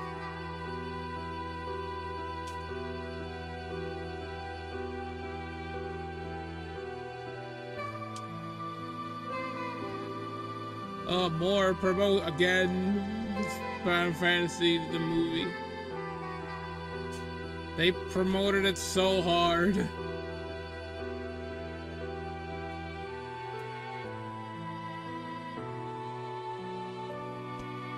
Okay, here's Champions of Norath. This is like a co-op fantasy dungeon crawler game, and it's printed. This is another printed cover. I have one of those, but I don't have 4 controllers. Oh, I have it too. I also have a multi-tap. I have I have the PS1 multi-tap and also the PS2 multi-tap. And yes, I do have 4 controllers, even though some of them don't work. The Adventures of Cookie and Cream. And here, this is another printed cover. And get this, like, this is a very weird game here. It's a co-op game, but you don't use 2 controllers. You have to share the same controller with your friend. Like, one holds the one half of the controller and the other person holds the other half of the controller. Like, you're daisy chained. You two are daisy chained basically, and playing the game like that because one half of the controller controls one character and the other half is controlled by the other. It was quite the experimental game. And here's something weirder. This was made by From Software, by the same people who would eventually make Dark Souls. Here it is, look, From Software. I don't know, like, maybe you can't see it, but there's the logo.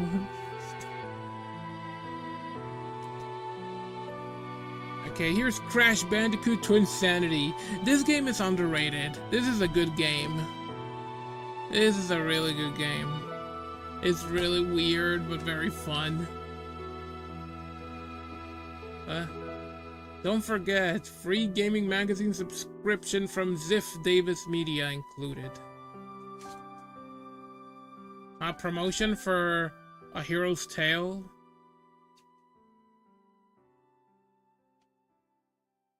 Oh, look at Crash. Look at him. A little crazy looking.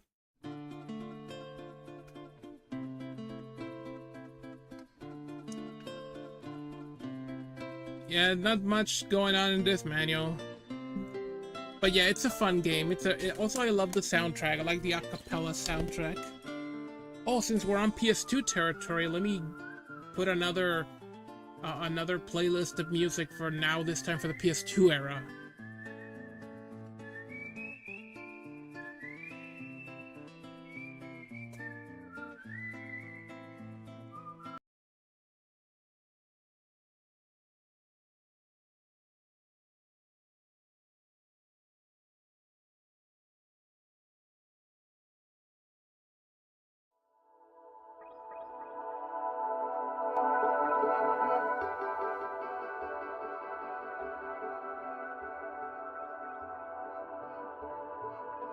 Okay, just give me...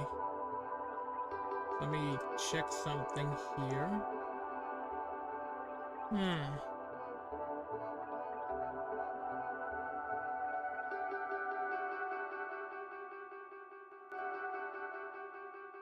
Okay. Okay.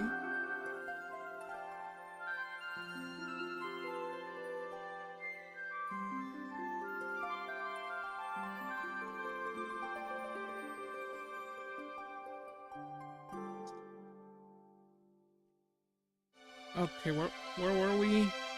Oh yes, okay. Crimson Sea 2. This is another printed cover. This game is quite rare. It was a game from the same people who made Dynasty Warriors, but this one plays differently. This is like a shooter. But yeah, it's a very interesting game. Like, you shoot like these weird looking aliens, and there's a lot of them and all that. So it's, you know, kind of like Dynasty Warriors, but instead of hacking and slashing, it's shooting them. Here it is, Crimson Sea 2. Oh, and the first Crimson Sea, it was exclusive to the original Xbox, while Crimson Sea 2 was exclusive to the PS2, which is strange. So if you wanted to continue the game, continue with the sequel, you needed to migrate to another console environment.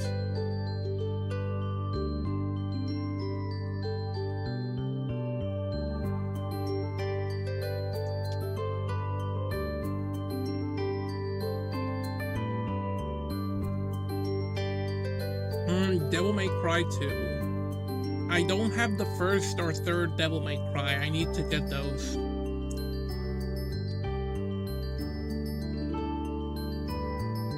Here's disc 1 and disc 2.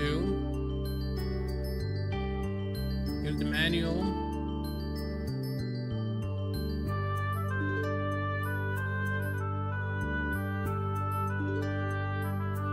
I like Crash designing Crash Tacting Racing.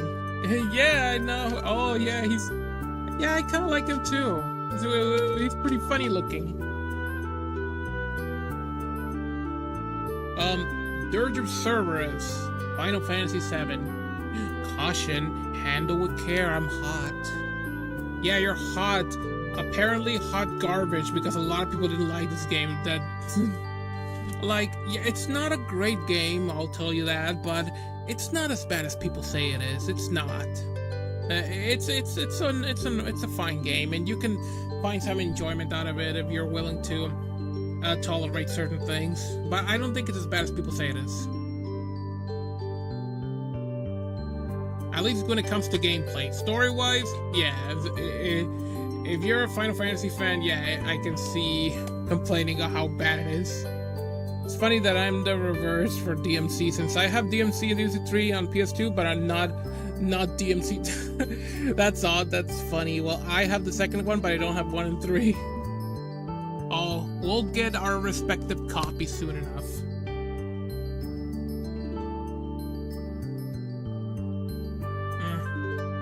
Let's see. Now here I got some .hack games, because these are games based on an anime series of the same name. There's a total of 4 games actually, or in this series. I'm like, they're like this here, this one. Okay, let's start with the first one. .hack Infection. It's like it's an RPG, but with like MMO. It's an MMO style game. Even though it's not an MMO, you don't need to play on. You don't need. It's not an online game, but it's structured similar to an MMO because this anime series that it's based on, it's one of those animes that it takes place in an MMO. But this was one of the first of that kind of being trapped in an MMO anime series. This was one of the first ones that started that. Here's the game, and this is an OVA. Like these games, like when they came out, they would each game it would come included with a second disc that had an OVA. It had an anime episode, not from the series. It had an OVA that was exclusive to these games. But that would maybe tell something of the game story.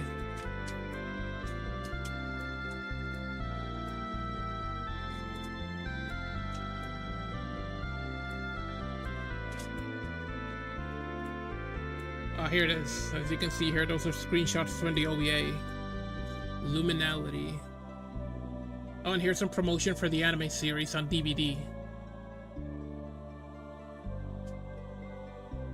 Yes, okay. Well, this is the first game. It says there are 45-minute anime DVD included. Okay, and here's the second one. .hack Mutation. Part 2.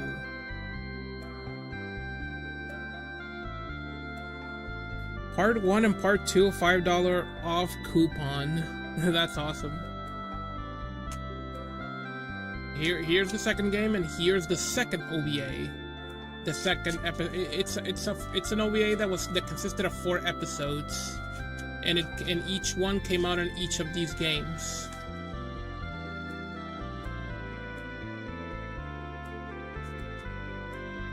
Oh, here's the coupon.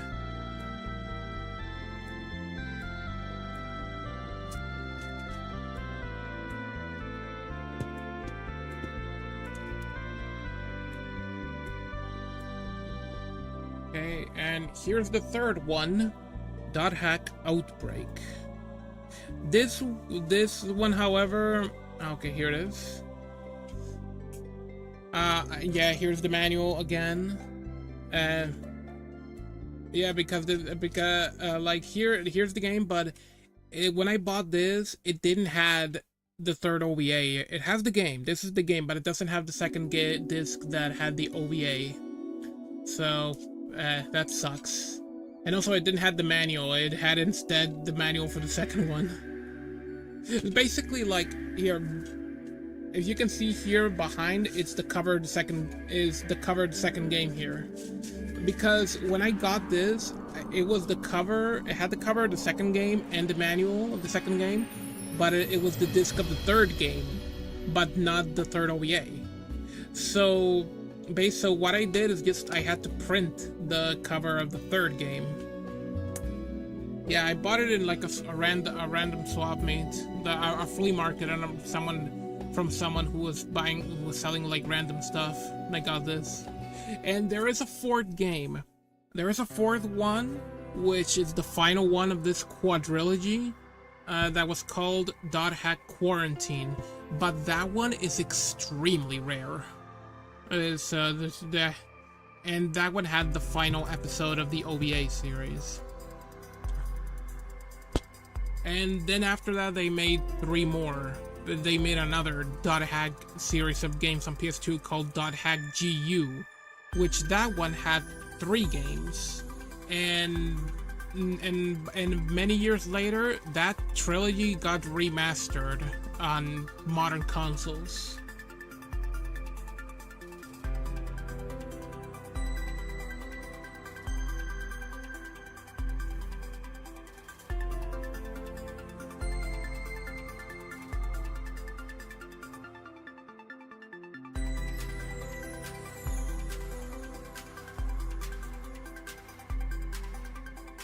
Oh, I forgot to show this. The Grand Theft Auto trilogy.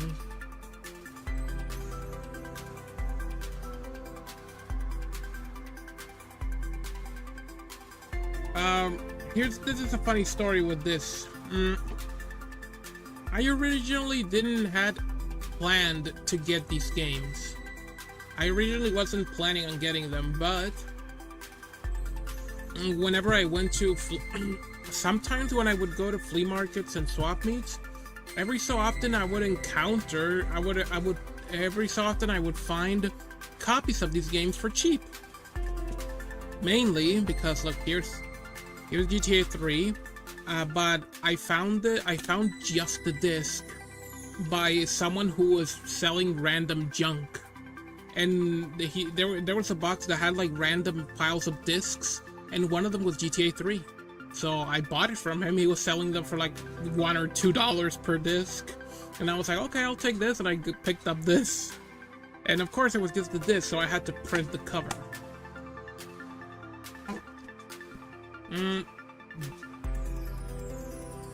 And here's Vice City. This one has its cover and its manual.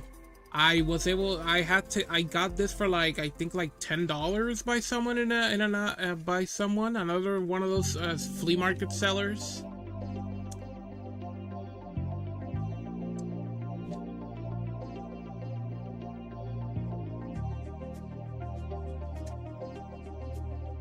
This is another awesome manual here. It's very colorful, which is very fitting considering it's Vice City. Like it has that because it has that 80s vibe to it.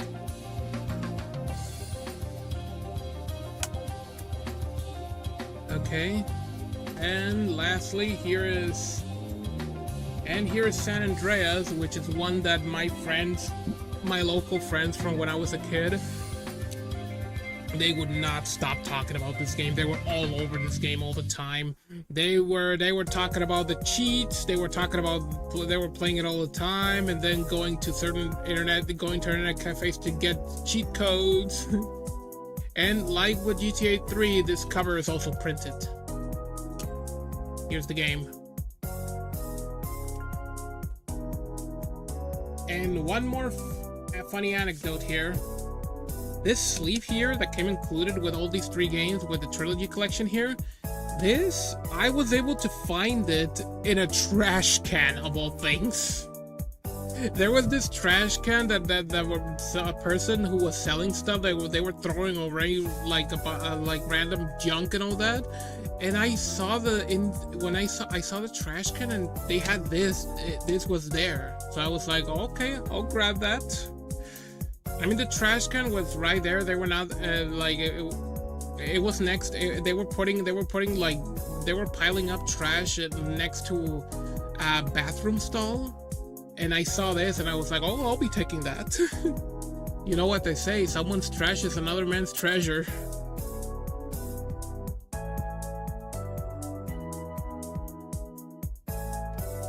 Okay. Let's go.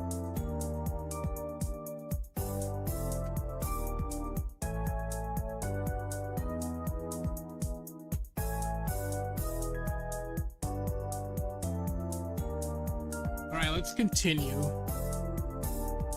Drakengard. This is one strange game. I just have the disc, but this game is related to the Nier games, and it's now very rare because of Automata. But yeah, this game is so strange. It's printed, as you can see. But yeah, this game, like, it starts out very generic, but as the story goes on, it starts to become something else and very out there and insane. Also, the game is terrible. It has some horrible gameplay. Like, it's very tedious and clunky, but the story makes it worth traveling through the gameplay. Like I said before, it starts a very generic fantasy story, but it becomes something way more and crazy and very out there. Dynasty Tactics. This was Dynasty Warriors' take on strategy, on tactics games like FF Tactics. You know, those games are like our Fire Emblem. It's just the disc, as you can see. And they made a sequel, Dynasty Tactics 2.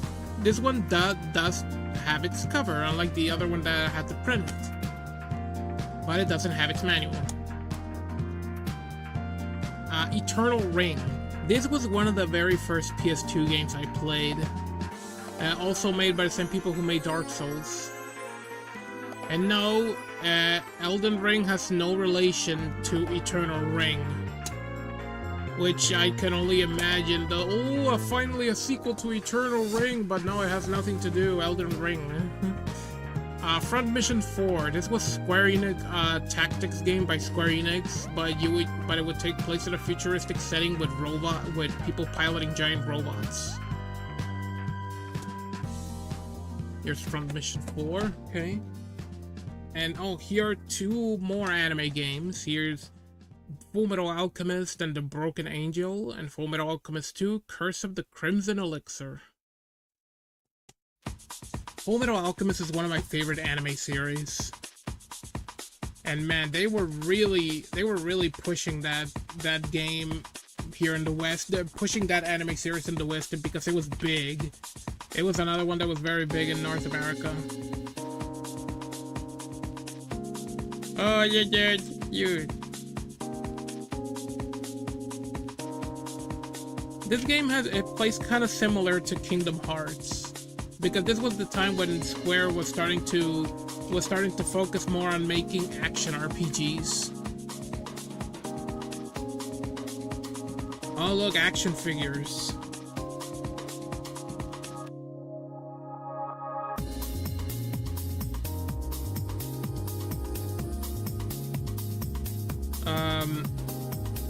Samurai Legend Musashi, which is a sequel to the PS1 game Brave Fencer Musashi. Oh, I still have the paper that tells me what I bought. The Amazon paper that you get when you buy something. Wait, how much it costed? $12 with plus shipping and handling.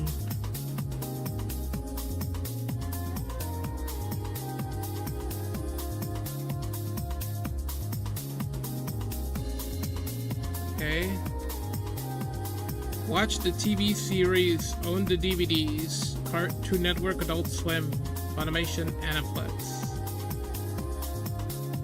So watch the TV series, while you would watch it on Adult Swim, and the DVDs you would get them from Funimation and Aniplex. Here's the sequel, but I had to print the cover. Bonus DVD includes episode 27 Teacher and episode 28 One is All is One. But as you can see, I don't have the disc, and this here is a back cover for the movie. Because over here I have the movie Conqueror of the Shambhala, which I already have that movie. But I think I got this from another when I got the movie for super cheap, even though I already had it. But I decided to. I think I got it again at some point because I think I lost the other copy. But now I have the movie on Blu-ray, so I decided to put the DVD cover here in order to have this nice back here with this game.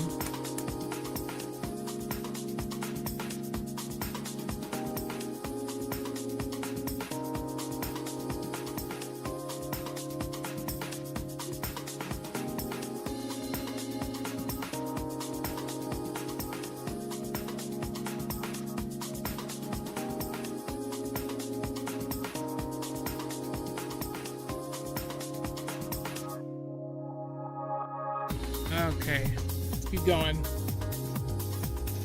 Okay, here's Gauntlet Dark Legacy. This is another one that I really loved playing back in the day. I still love it. This was also one of the very first PS2 games because of this. Because it was one of those that on the back it's blue. Because these were still CDs. You know, because the first PS2 games, they were still being made with CDs and not DVDs.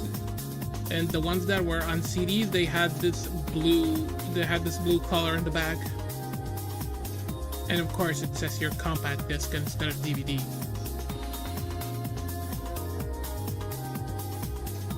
Spy Hunter.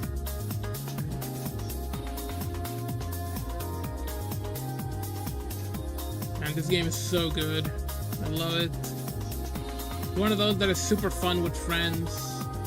Oh my god. When are we gonna get a new game in this series? I think it's now owned by Atari.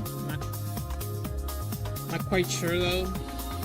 Here's another anime game. Ghost in the Shell standalone complex.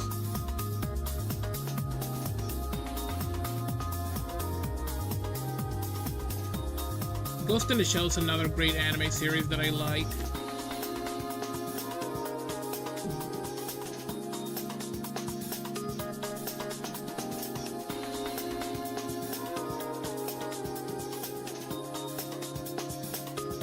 There's also a PS1 game of Ghost in the Shell, but that one is quite expensive. Oh, here's a promotion for the second movie, which I own, actually. Later on, I'll show off my anime collection. Ghost in the Shell standalone complex, standard edition and special edition. This is like I think it's a volume 2. Oh, here's a promotion for an Inuyasha game.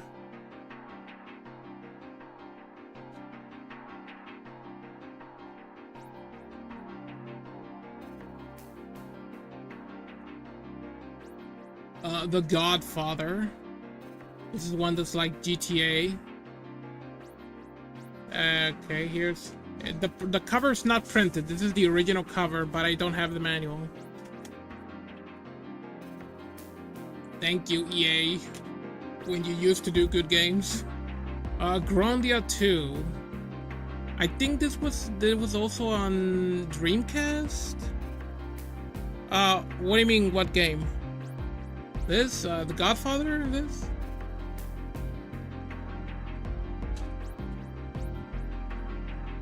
Okay, here's Grandia 2.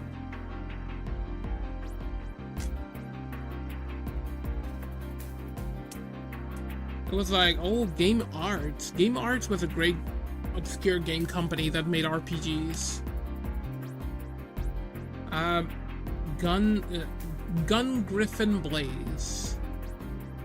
By Working Designs, who would bring a lot of great obscure games in the West. Like, before Atlas, there was Working Designs. Like, they were the Atlas of the 90s. Oh, okay, let me check. Oh, yes, which Inuyasha game? Oh, okay, let's see. It was Inuyasha and the Secret of the Cursed Mask. It's for PS2.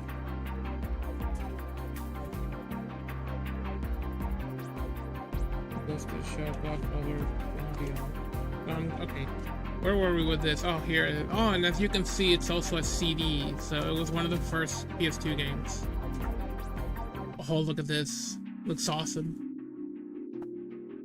Oh, really? You have that? That's awesome. And how is the game? Is it fun? Oh my god, these pages are very thick.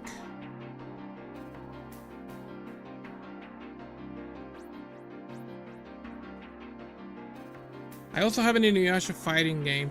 I think there was a fighting game, right? There was a PS1 Inuyasha game? Oh, okay. Oh, top secret. Oh, top secret. No, I shouldn't be showing this then. I shouldn't.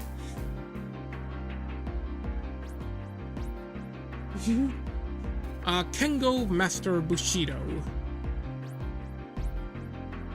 Which, again, it's another very old game. Let's see. And for whatever reason, I also have a bonus disc of My Neighbor Totoro. Look, here it is. I mean, I have the movie on Blu-ray, and I don't know why I have this, but okay.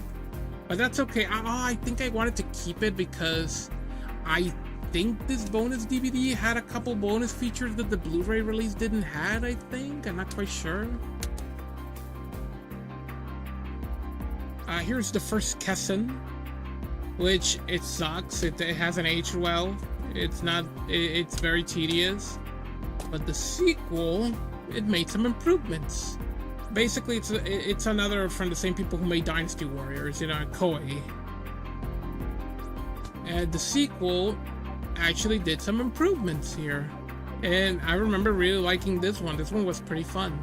Like, it's a war game. You ever heard of the Total War games? Where, you control like massive armies and have them fight against each other? It's kind of like that, but on console. But you also have specific characters that have like these special magic powers that can launch like elemental attacks against armies. At least with this one. Because it was very focused on the high fantasy stuff. And here, because this is about ancient Japan, this is about ancient China, and this is ancient Japan again, but in a different period. Kessen 3, which was the best in the series. It's very fun too, but it was a bit more simplified, this one, but it was still fun.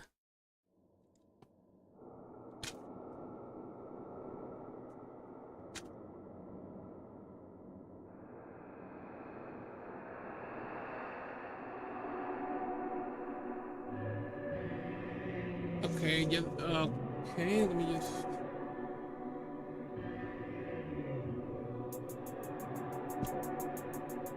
Okay, here's King of Fighters 11.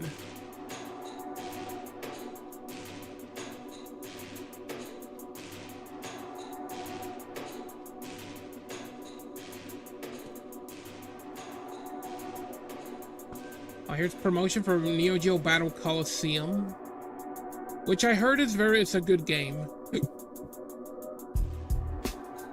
Yeah, it has a little bit of water damage. But it's okay. I mean, at least that's what it is. It's not like there's some ripped pages. And also I got the game for a pretty good price. I think I got it for like $8.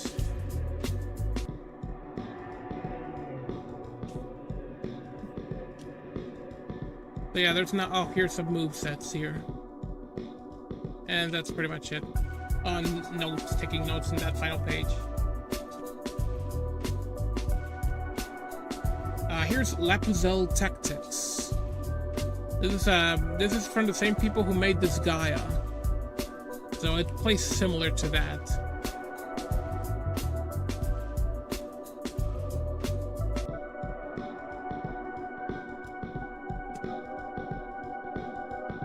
Here's Mega Man X7, one of the best games in the series.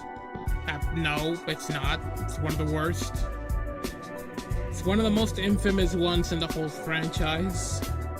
And it was meant to celebrate the 15th anniversary of Mega Man. Like this, along with Mega Man 02 and Mega Man Network Transmission on the GameCube.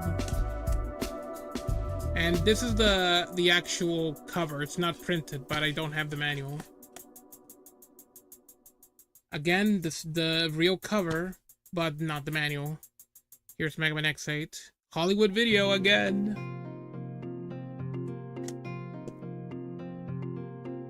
Here's Monster Rancher Evo.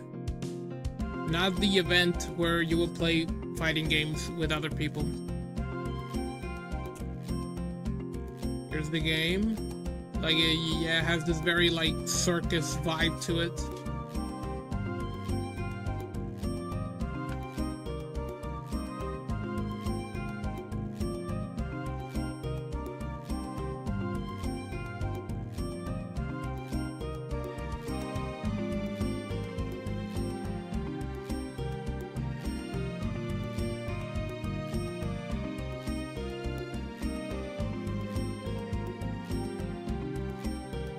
Here are the characters.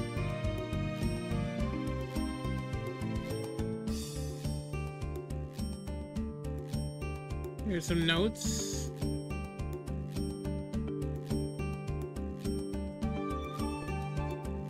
And here it is, Samurai Legend Musashi. Who the main character kind of looks like Sora from Kingdom Hearts.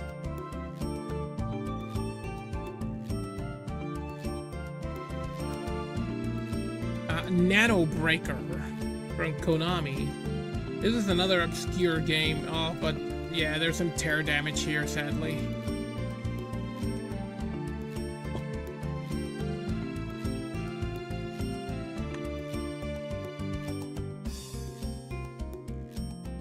This is a fun hack and slash game.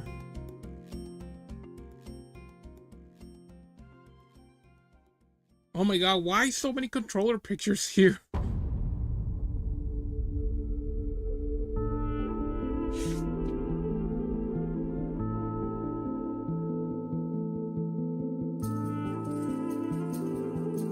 Oh my god, some of these covers are creepy looking. Nano Breaker, oh look.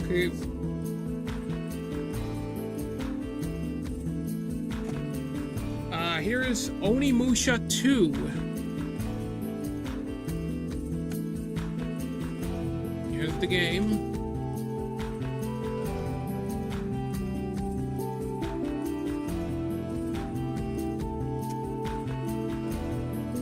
Okay, here's the back. Oh yeah, I remember enjoying the Onimusha games. I played through the first one and I played through this one, and this one is such an improvement. The first one was already a decent game, but my god, the second one is so much better. They did so many improvements.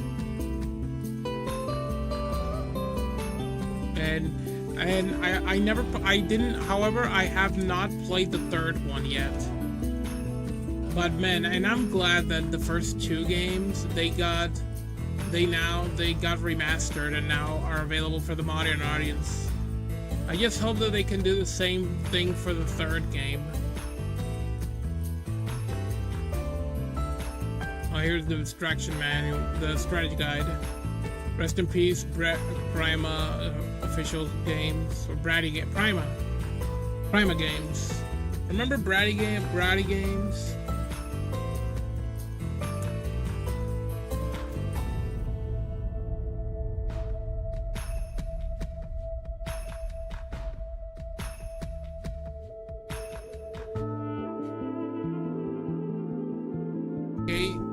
Here's Onimusha 3, which I have yet to play. Starring Jean Reno. No joke, that is actually Jean Reno, the French movie actor.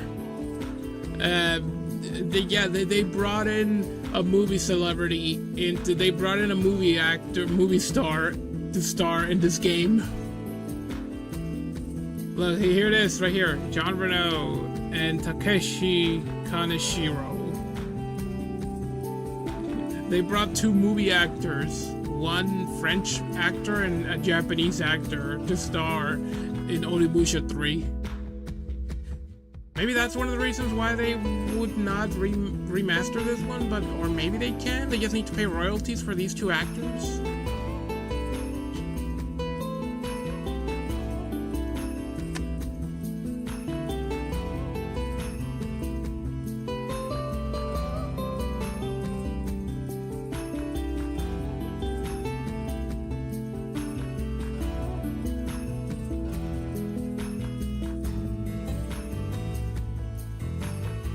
Who remembers John Reno in wait a minute. Who remembers him in Godzilla 1998? Or in Leon the Professional? Or in the movie Wasabi? Oh, here's Way of the Samurai 2. There's Onimusha Blade Warriors, which was basically like a Smash Brothers like game, but with Onimusha characters. Shadow of Rome. That's another Capcom game that I would like to get at some point. The soundtrack, okay.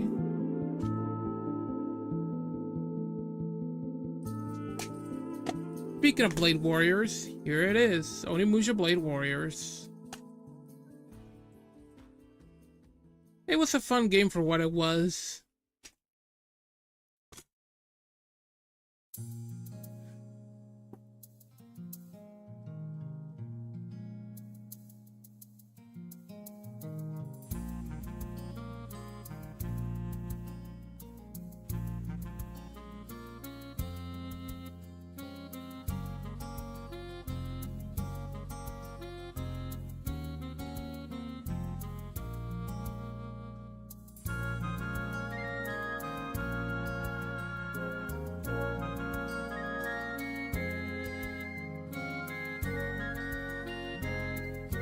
Okay, here's Persona 3 Fets.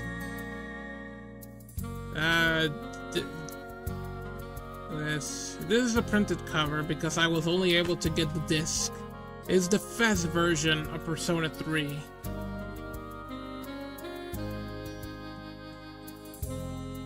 Which I think it's the one where you play as a female character, where you have the option to play as a female character.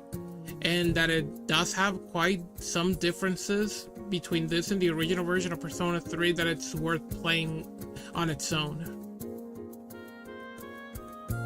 Samurai Warriors 2 Extreme Legends. This, as you can see, this is a printed cover because I only was able to get the disc.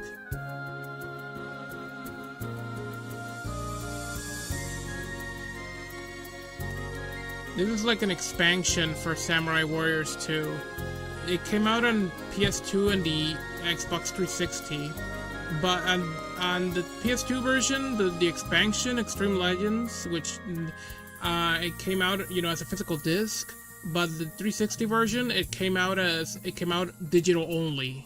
I think it was as DLC, but on PS2 it had to come in its own disc. P3P has the female main character. Oh, okay, alright. Persona 3 Portable has the female character. Oh, okay. Thank you for correcting that. Yeah, because this is the FES, the FES version. That was also on PS2. Okay.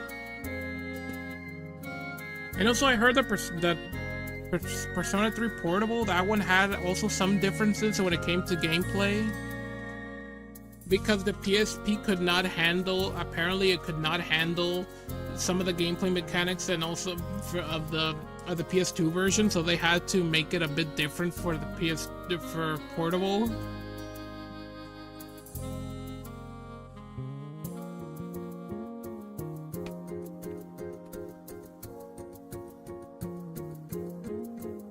Okay.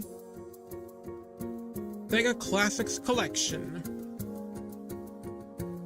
It says the Ultimate Sega Collection Remastered. Relive the thrill of these classic Sega games that changed the world of video gaming, now with enhanced graphics and sound. Yeah, these are basically remasters of 10 Sega arcade games.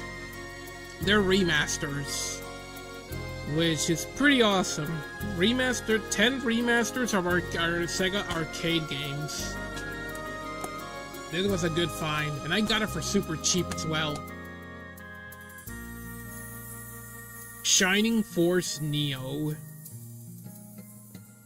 This is a forgotten Sega RPG series that, man, I wish they would bring it back. Like, this one is action RPG. The older ones were like more like Fire Emblem. They were basically the Sega's answer to Nintendo's Fire Emblem. But later on, during the PS2 era, they started to become more of action RPG games. There are some Shining Force games still, like in there's I think there's a couple on modern consoles where the cover of the game is this female character that kind of looks like Saber from Fate Stay Night, but with white hair.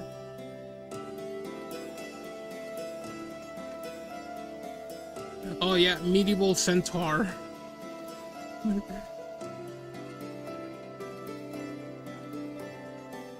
And speaking of RPGs, here's some more. Here's Square Star Ocean till the end of time. And even though I don't like the greatest hits labels of the PS1 games, I don't mind the ones on the PS2 too much. I don't mind these at all, the ones that have the red labels. Now, those are fine.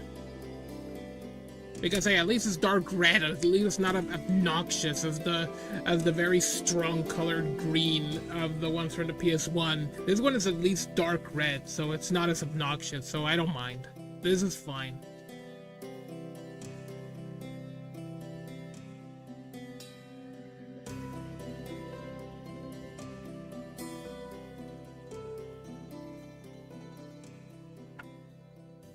Okay.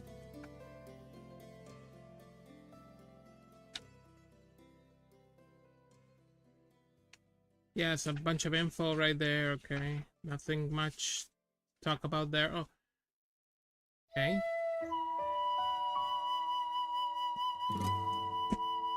Here's some more. This one from Konami, Suikoden 3. I was very lucky to get this. This is one of those rare games. And I'm glad that they made remasters of the first two Suikoden games. That I actually got those remasters on PS5. And here's the third one.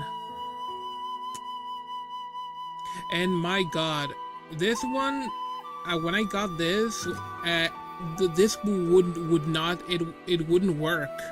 But after a few more attempts and even cleaning the disc a couple times, it finally started working. So I was like, oh, thank god, it works now. Hunter Shattered Soldier. Oh my god, I need to get this game. This game is so good, I want to get it.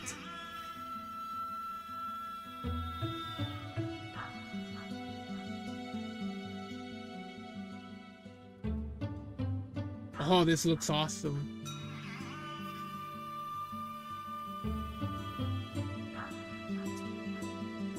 Oh, that's just Vaughn from FF12, but darker skinned.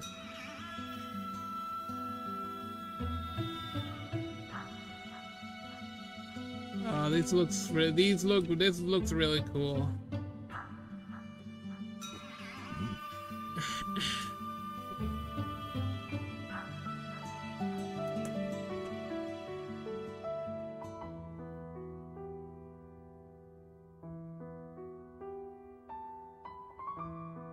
Okay, here's Simpsons Hidden Run.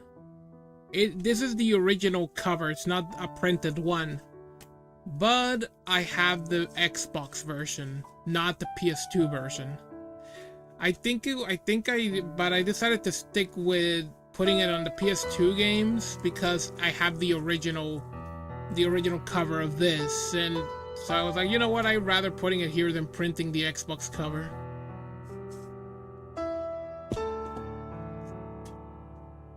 And here's Simpsons Road Rage. The assist on PS2 that I have here. Man, this was a really fun game as well. It's like Crazy Taxi.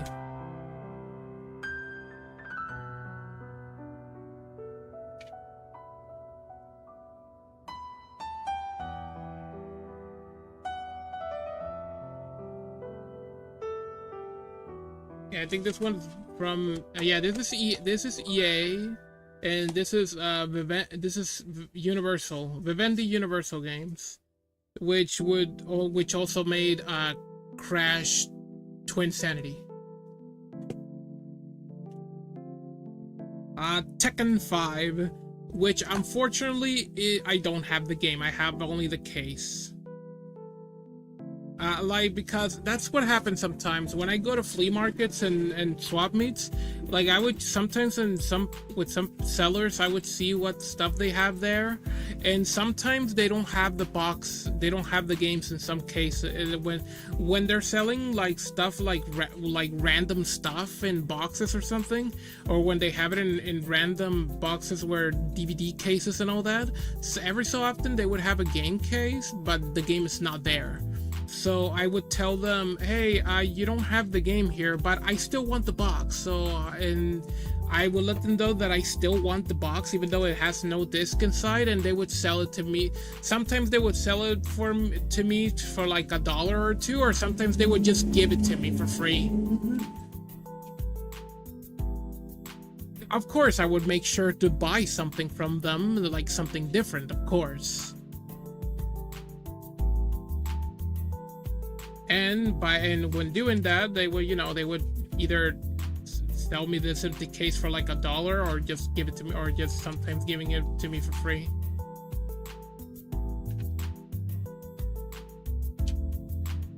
Oh, this one's really cool because you can see the characters in the background.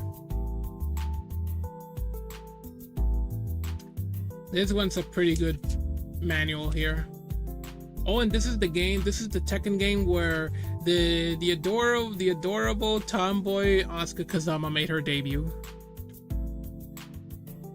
She's really cute. I like her.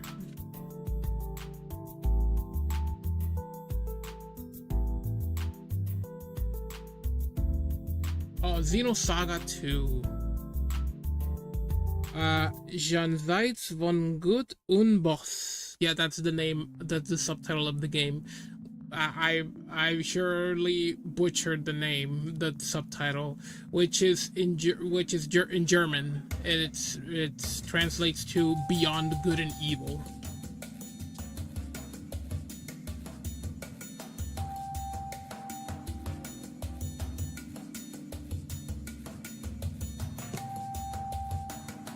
Top Gun combat zones. Home video. Just home video. It just says home video here. Well, it's not home video because it's a game, it's not a movie, but okay, I'm guessing maybe they thought it was the movie? Maybe they thought it was a sequel to the movie, even though that sequel wouldn't come out until like over to like 2 decades later with Top Gun Maverick.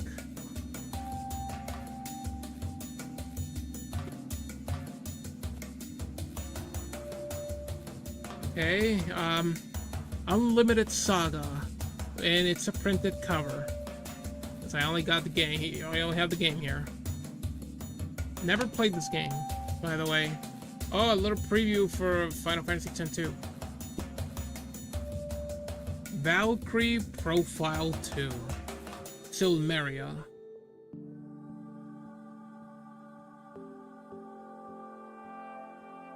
Defy the gods. Oh yeah, what JRPG does not let us do that? That's now very cliche and old now. Okay, here it is. Here's the game. Here's the manual.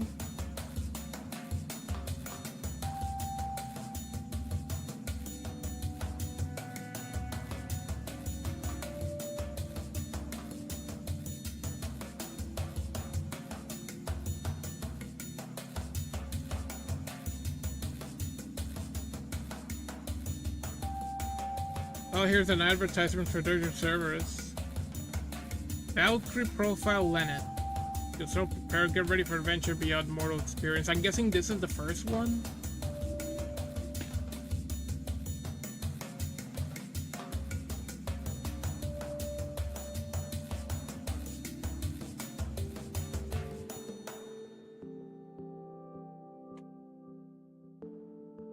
All right.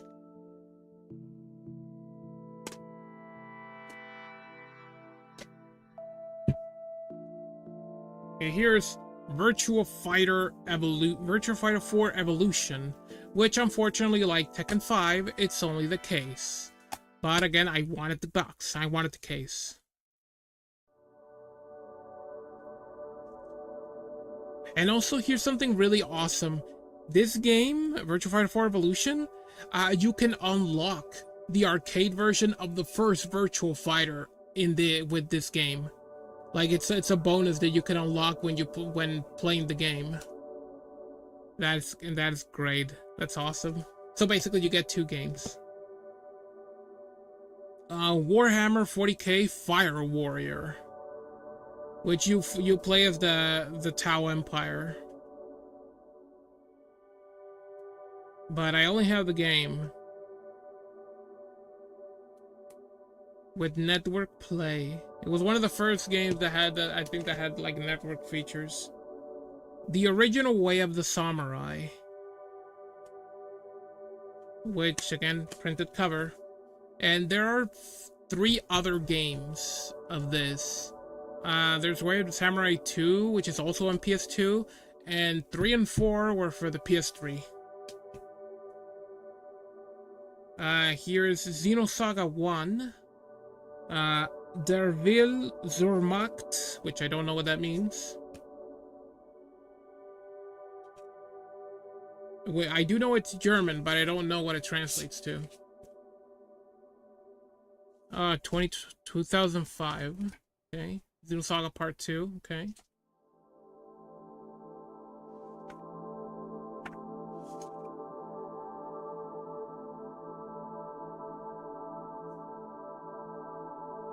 This was the precursor to the Xenoblade Chronicles games. It was even made by the same studio.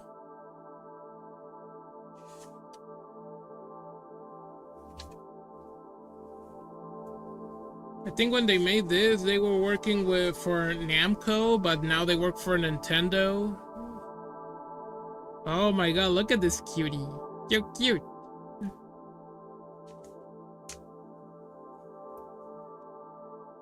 Okay, Cosmos. Ziggy, little Ziggy. Momo, oh, Momo. His name is Chaos. He looks like those characters from Mega Man ZX. Here's Junior, or JR. That's his name, Junior.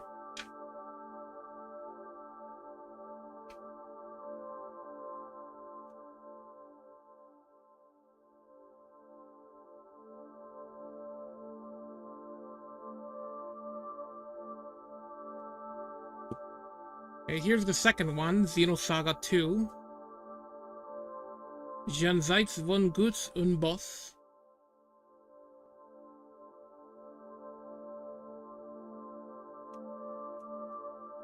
This one has 2 discs.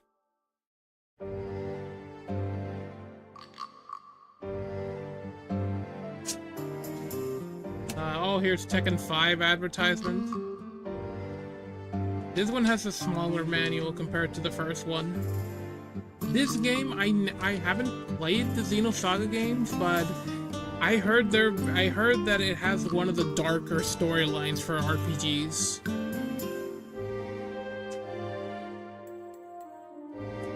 And apparently they're semi-related to Xenoblade Chronicles. Here's Zone of the Enders.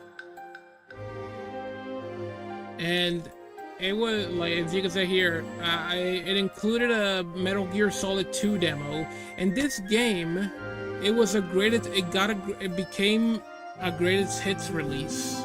But here's something kind of depressing. It sold very well, and yet many people don't talk about it. The reason why it sold so much that it got a greatest hits re-release was because it came bundled with a demo for Metal Gear Solid 2. So people bought the game just because they wanted the demo. Which is very hilarious, but also sad, because this game is pretty good. However, then came the sequel that was an enormous improvement over the first game. And this game is really good, to the point that this one did get a remaster for the PS4 and PC.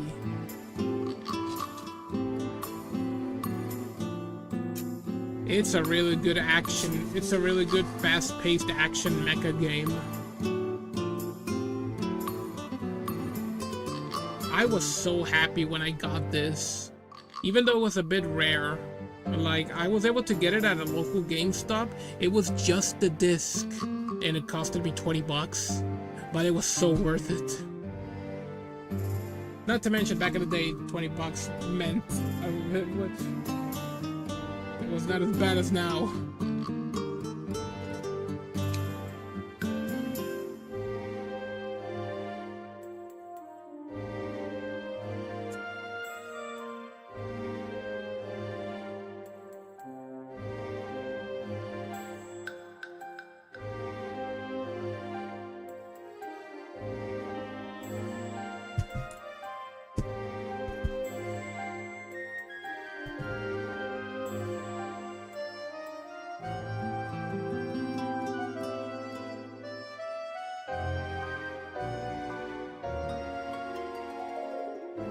Okay, now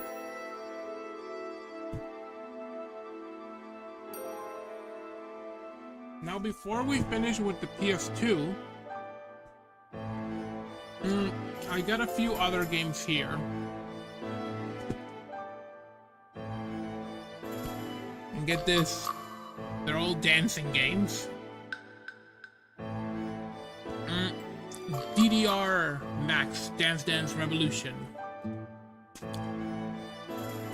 And yes, I have the dance pad. I have the dancing controller. I have 2 of them. They're not officially, sadly, they're not official Konami ones, but I have 2 dance pads. And I do want to play these games at some point.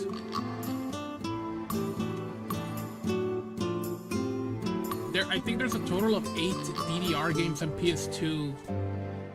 Well, no, actually, there's more. There are a couple of other dancing games, but those are related to Disney Channel songs. But the ones from, DDR, there's a total of 8. I have 6 of them here. Here's DDR Max 2. The other one was the first DDR Max.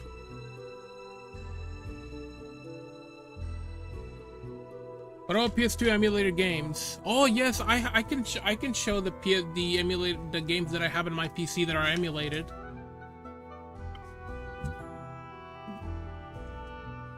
And then let me just finish with this. Yeah, not much to talk about here. Here is wait. Here is DDR Extreme. Oh, this one had iToy functionality, but I don't have the iToy. I would like to get it for collecting purposes. Oh, here are the other ones. DDR, which these that I showed right now. Oh, I forgot they also had Karaoke Revolution, which that one is about singing. I forgot they did those two.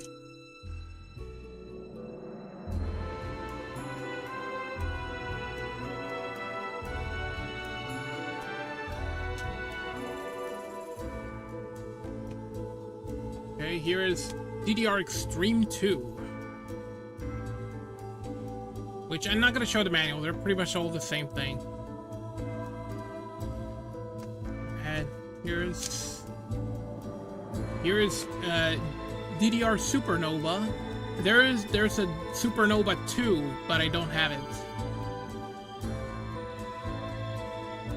And lastly, DDR X2. There is an X1 or DDR-X, but I don't have it. So yeah, that's 6 of them. There's a total of 8, but I have 6 out of those 8 games. Not counting the DDR Disney Channel one that they released, and also those karaoke ones. But yeah, I do want to get the other 2 games.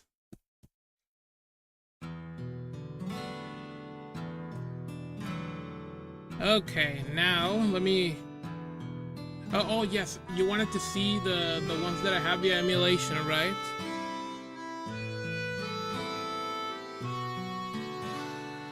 Okay, let me just open up the launch box.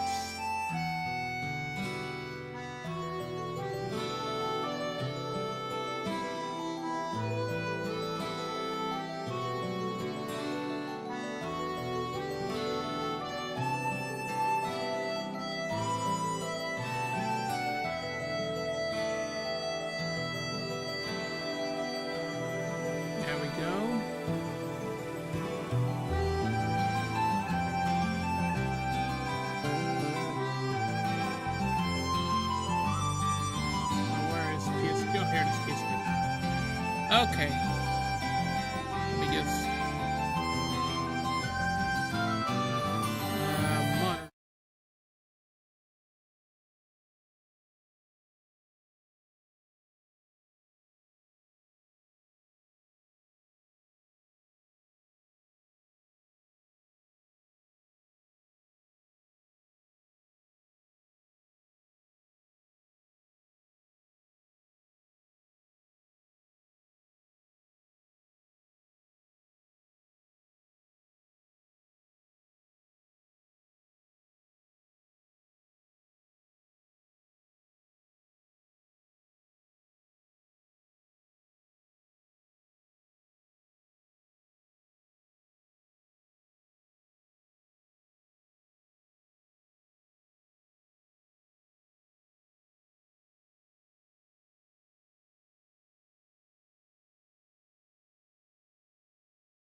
Okay. Okay, now let me put these PS2 games back on the shelf.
Okay, I'm back.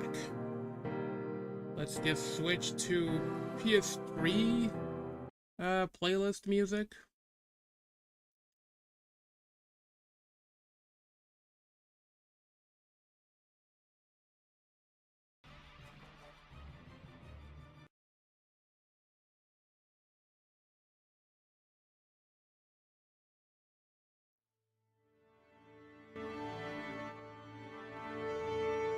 Okay, now before we get to the PS3 games, I'm gonna show my small collection of PSP games. Okay, here is Castlevania Dracula X Chronicles that has a remake of Dracula X or Rondo of Blood that was originally a PC Engine game or TurboGrafx game that we never got over here until we got this remake. And then this one has that remake and also the original version that we never got, plus a re-release of Symphony of the Night. So a total of 3 games in one. Oh, this looks so gorgeous.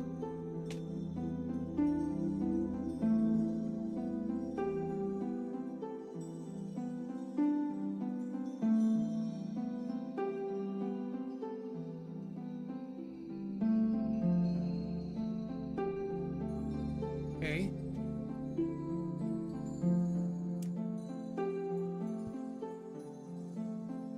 Here is the original version of Crisis Core on PSP. I need to get the remaster or remake that they did for modern consoles.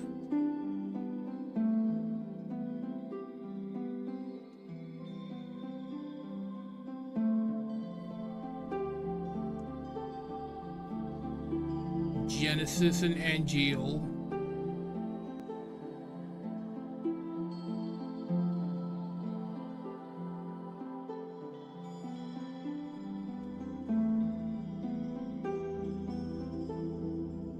Oh, they're accessories. Soldier key ring and sterling silver loveless locket.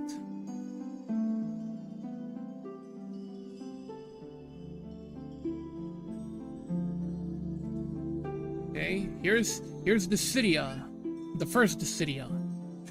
But I don't have the manual. Oh, but look at this very cool. But it does have a cool reversible cover. Look at this. This one where it shows all the villains. While the other one shows all the heroes.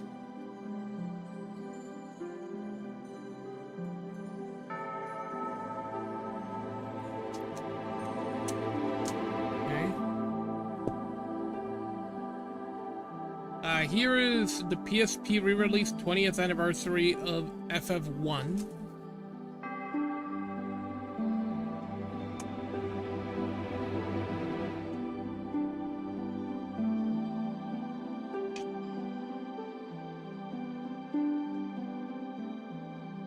Yeah, nothing much here to talk about. Okay.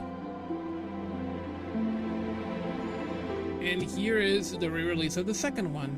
This one, man, I did a dumb mistake where I sold the game and now I wanted to buy it back at a later point, but like years later. But I had to spend. I mean, it wasn't a lot of money, but it was more than I wanted to spend on it. I think I got it for like over $20 because it was getting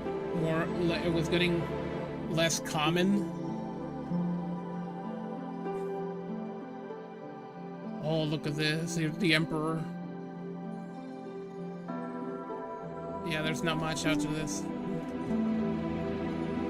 Look at this. Look, it's so pretty.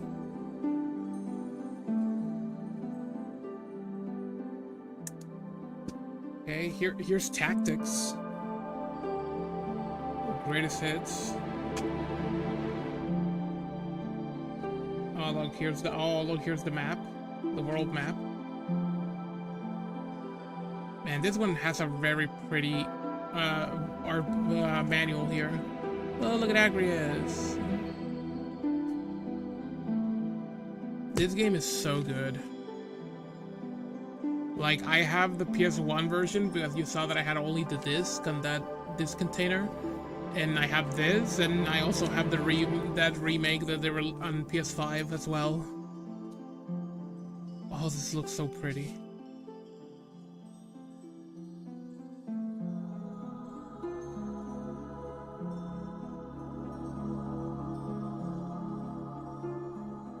Yeah, look at this. Oh, yes, and the...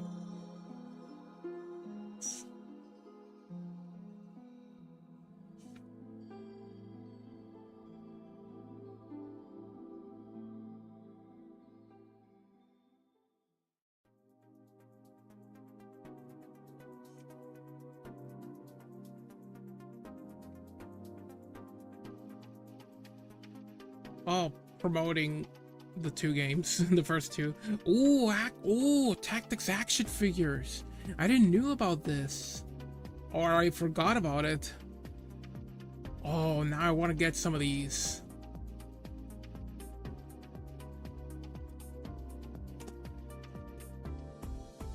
Jeanne d'Arc. This is another one that's like Final Fantasy Tactics, but but it's based on Joan of Arc, and it was made by Sony. This one's another really cool game here. Oh, Ratchet and Clank size matters. Okay.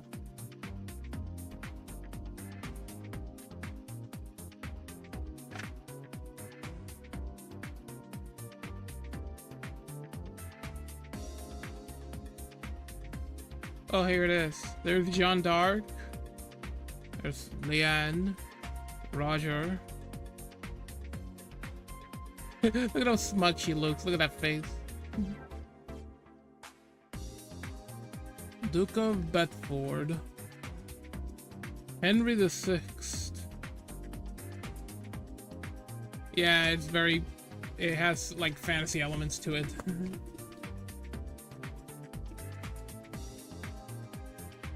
Hammer and Hero. But I sadly don't have the disc anymore. I used to have it, but I lost it. I don't remember what happened to it, but I lost it. However, I still have the case, its cover, and its manual though. This is a very fun game, and the characters are really adorable. Look at them. So cute.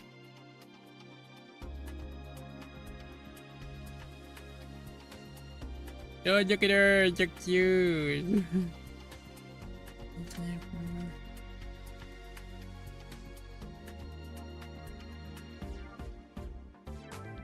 Oh, look, little Jackie Frost. Join the Atlas faithful now. Faithful. Yeah, because this game was made by IREM, which was a company that made other but it was published by Atlas. That's why little Jack Frost is on the back there. And here's my very first PSP game, Mega Man Maverick Hunter X. I sadly don't have Mega Man powered up. I do need to get that at some point. Man, it's a shame that these games didn't sell well.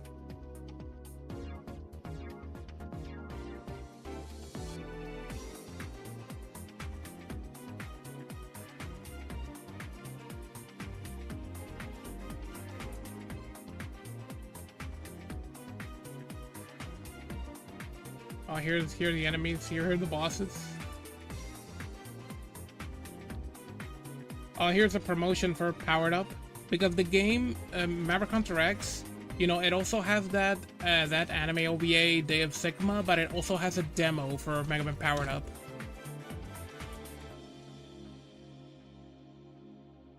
Game sharing. Up to 4 players can transfer data simultaneously. Oh, I'm guessing you can share the demo with other people. This demo includes ad hoc mode, so you can transmit the game to a friend on a nearby PSP system for a game sharing session. Your friend can play the demo version as well without needing the UMD disc. Oh, I see.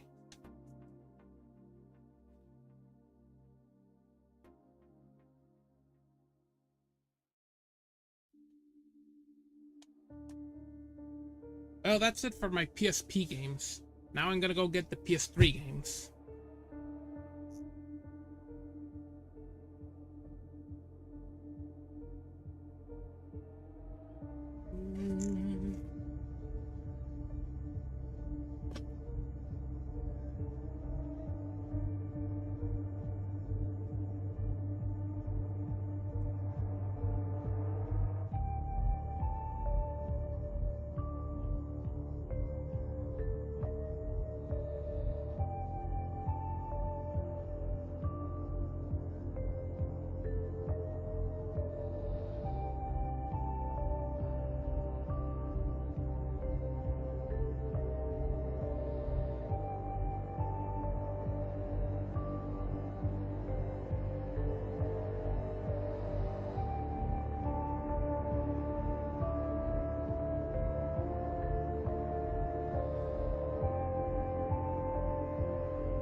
Alright, time for the PS3 games.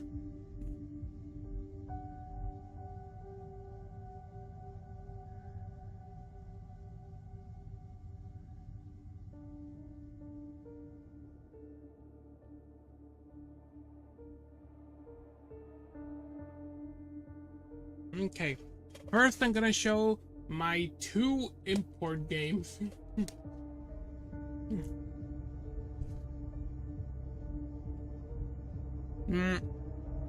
Bleach Soul Resurrection. It's a Japanese import. However, this game did come out in North America. But I was able to find this Japanese import on a flea market.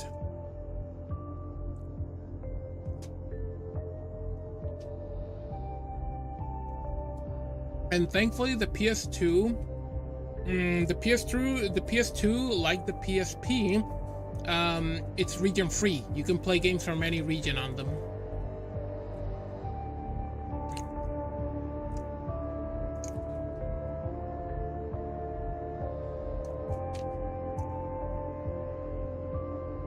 I need to get back into watching Bleach. I watched the first 3 seasons and the OVAs, but that's it. I need to continue where I left off. Also, I haven't watched any of the movies.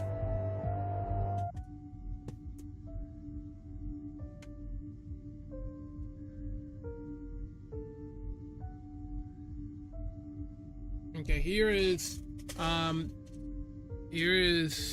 Dynasty Warriors Gundam 3, which also came out in North America, but this is a Japanese import. This one is called Gundam Muso 3. That's how it's called in Japan. But in North America, it's Dynasty Warriors Gundam 3. And it's just a disc. It doesn't have the manual. Okay. The original BioShock. This is one of my favorite games right here. I remember playing the Xbox 360 version of the game, and I had a great time playing it.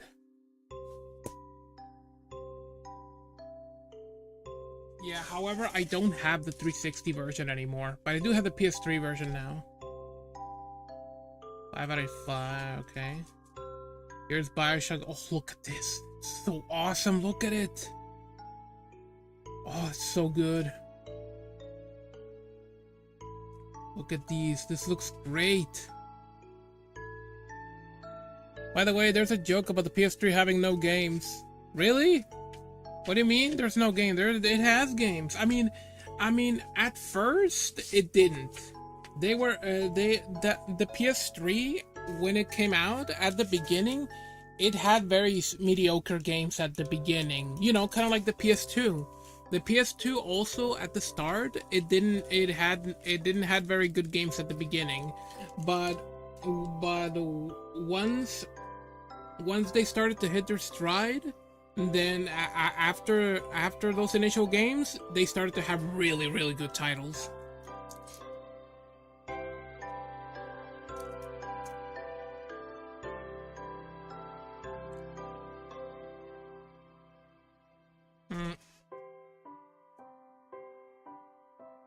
Also, it's pretty fun that the case is red as well, and not just the spine here, the label. Which again, I don't mind because it's a darker color red. The original Borderlands here on PS3.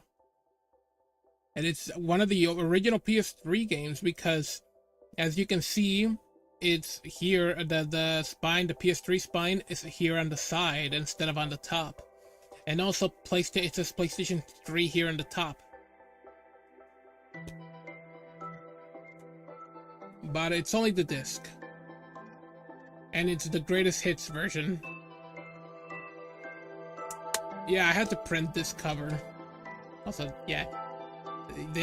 Also this, here, this, and this. You can tell it's an older release. It's from the older releases. While the later releases of PS3 games, they look like this. This is Death to Rights Retribution from Namco. It's like a first-person shooter where you have a dog companion.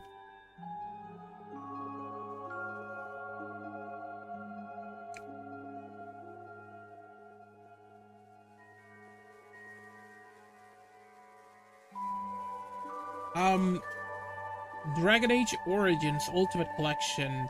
It has Origins and also its expansion, Dragon Age Awakening.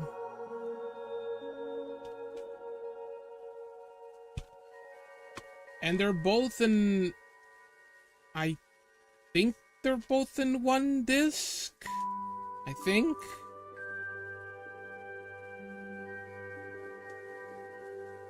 Oh, this is a trailer for Dragon Age 2, okay. Dragon Age 2 Origins. Yeah, also includes all 7 downloadable content packs. Oh, yes, so, yeah, it's all in one disc. It says, yeah, Ultimate Edition, Dragon Age Origins Ultimate Edition. Okay, so yes, they're both are in one disc.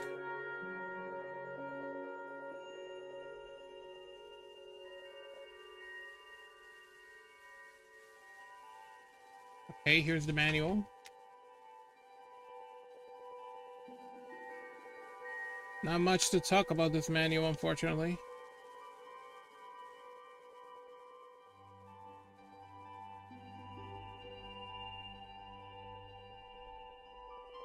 Okay, getting started. Yeah, I wanted to see that getting started thing. Where you started? Okay.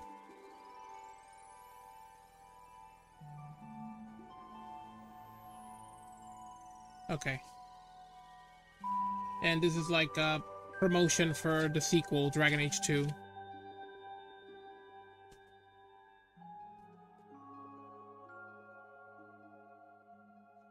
Okay, here's Fallout 3, Game of the Year edition. Just the disc, though. And the cover's printed. The original Fear, First Encounter Assault Recon. Just the game, though, again.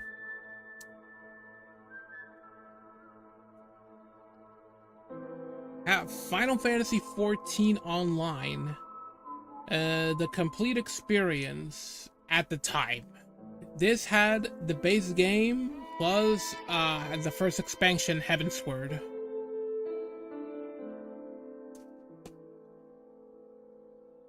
Yeah, I got this one for pretty cheap. Like, it's still a shrink wrap, as you can see here, but I got it for pretty cheap because this is worthless now. This is a paperweight now because the servers for the PS3 version are long gone. They shut down the PS3 servers because they were holding back the PS4 and PC versions.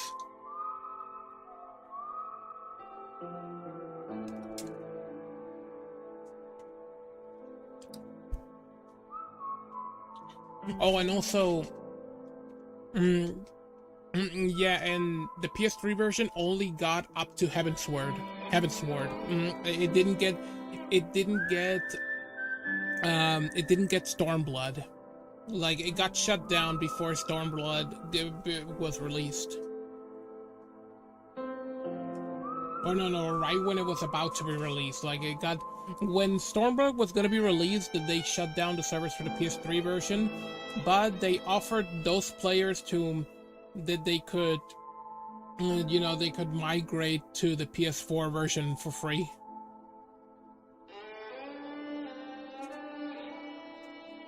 Okay, here's Genji, Days of the Blade. This is another one of the initial PS3 games. This is the one that gave us that meme of the PS3 showcase where they were telling us that this game was based on Japanese history, and immediately after he said that, there's a giant monster crab that shows up in the game. Oh, and also the manual is damaged here. It's ripped here a bit.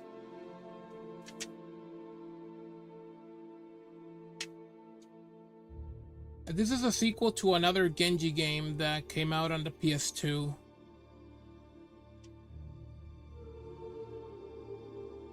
And the reason why I had that giant enemy crab, is because this when they said that it was based on Japanese history, actually this game, it was based on a Japanese book that was based on Japanese historical events. But that book is a fictionalized version of that historical event.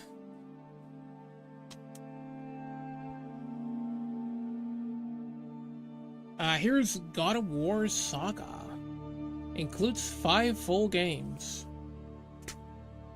And here they are. This one, it has God of War 1 and 2. And this here. And this one has God of War 3. And the other 2, it doesn't have it. Because those other 2 games were remasters of the 2 PSP ones. What were they called? Chains of Olympias and Ghost of Sparta, which were originally PSP games, but they also gave them remasters. However, they were download code only, which is why here I only have the first 3 God of War games. God of War 3 and remasters of the first 2 games here.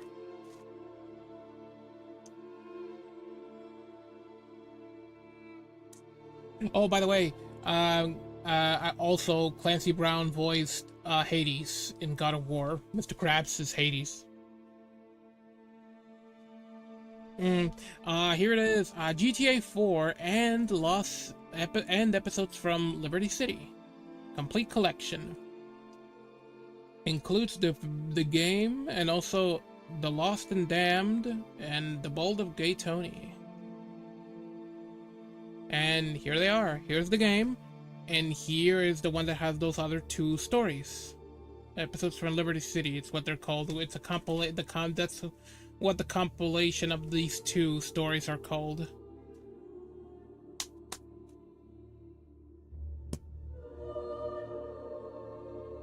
Okay, here's Heavy Rain, an unintentionally hilarious game here that tried to be deep. It tried to be a profound, deep story, but it fails miserably, and it's hilarious.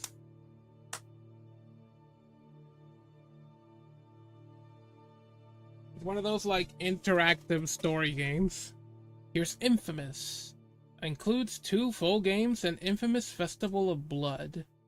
Which I think it was a DLC chapter. Don't quote me on it. Uh, I only have here Infamous 2. I don't have Infamous 1, but I do have I do have a sleeve here ready for whenever I'm able to get it and put it in here.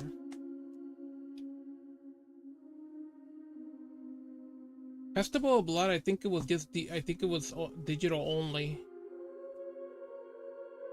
It involved vampires. And here's Little Big Planet 2. I only have the second one. Special edition of Little Big Planet. The cute little sack boy.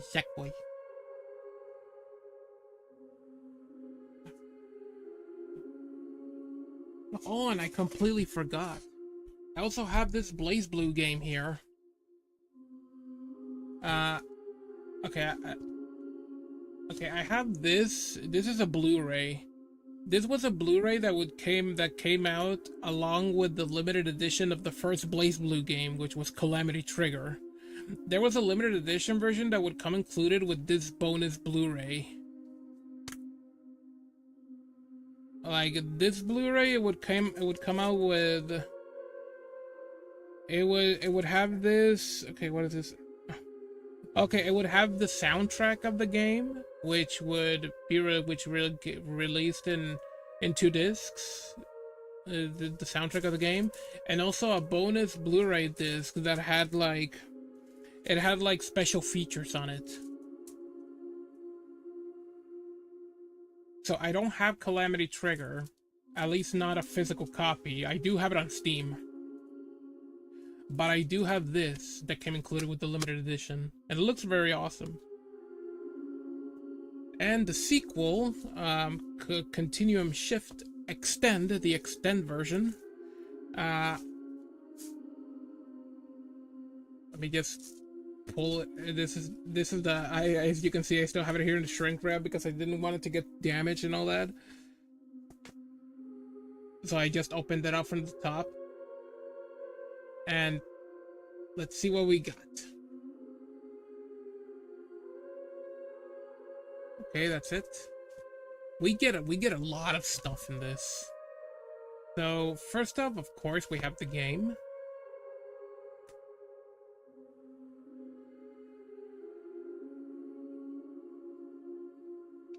Here's okay.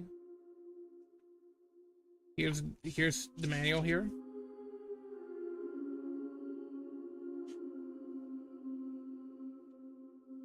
Yeah, just basic stuff.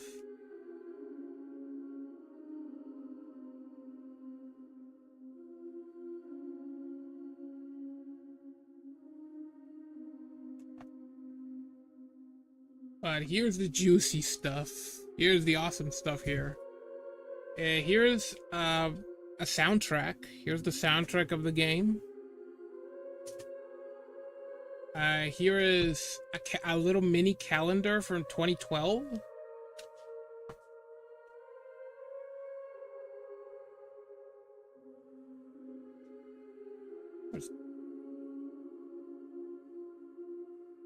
Oh wait, there we go.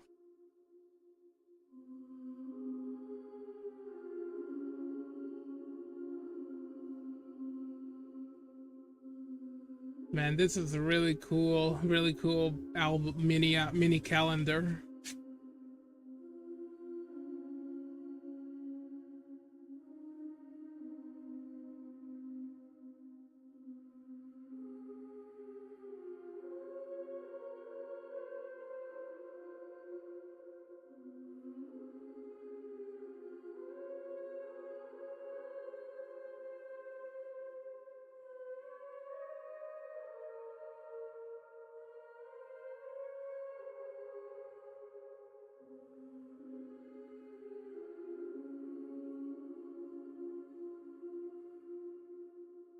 Okay, and here is this little art book here. This is really cool. Look at this. Look at them, they're switched outfits.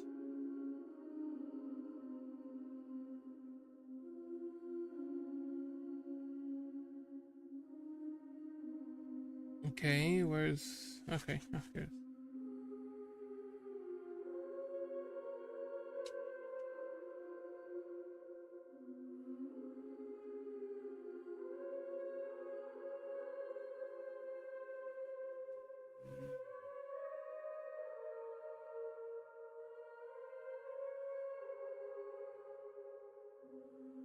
I like this one.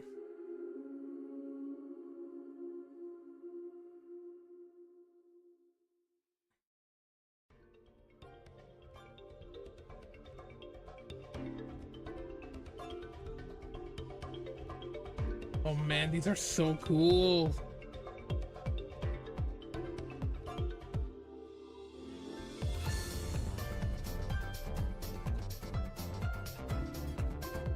And here's some concepts.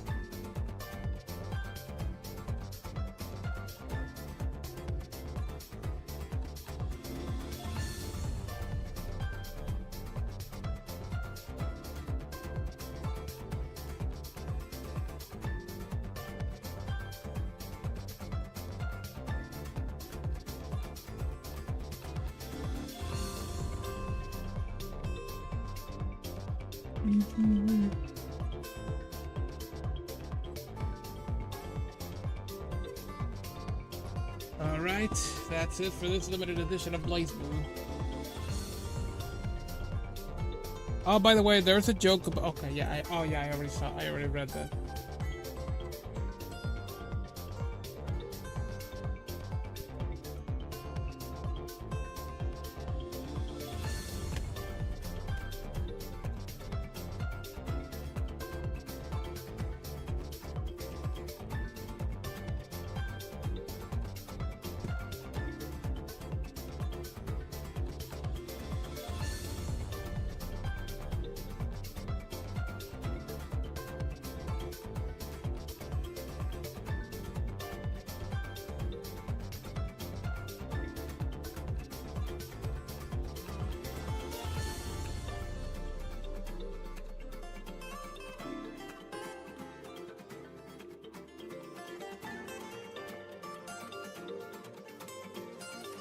Okay, here are more games.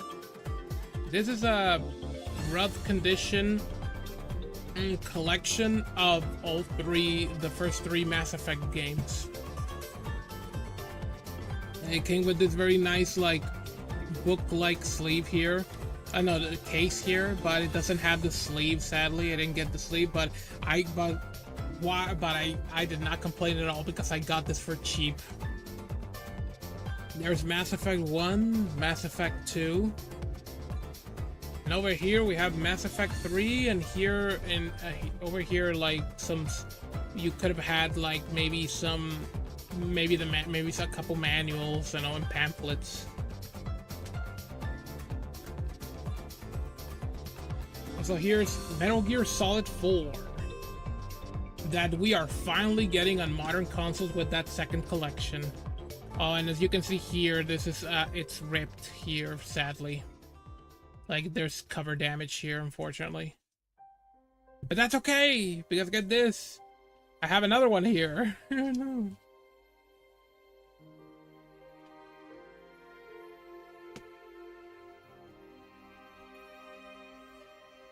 But they're different. Look. I think they're from different regions, like you can see here.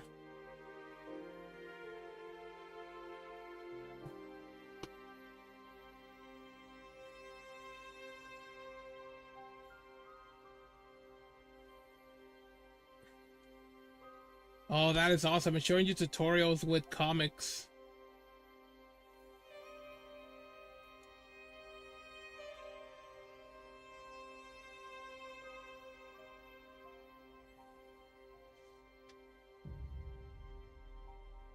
Metal Gear Online. Oh, that's awesome. A little comic book for Metal Gear Online.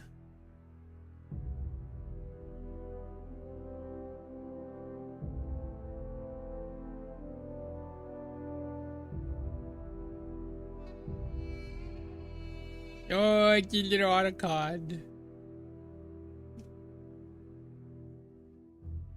A little pixelated version of him from the second game. Let's see what this one looks. Maybe there's something different. Nope, it's pretty much the same.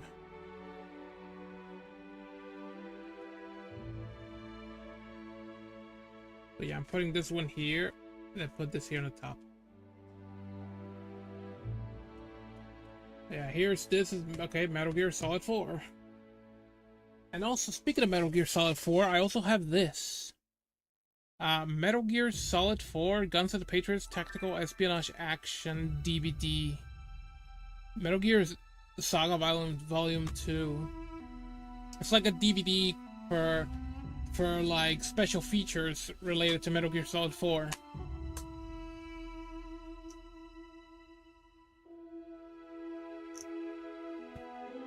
Okay, and here's Elder Scrolls 4 Oblivion Game of the Year edition that has its expansions.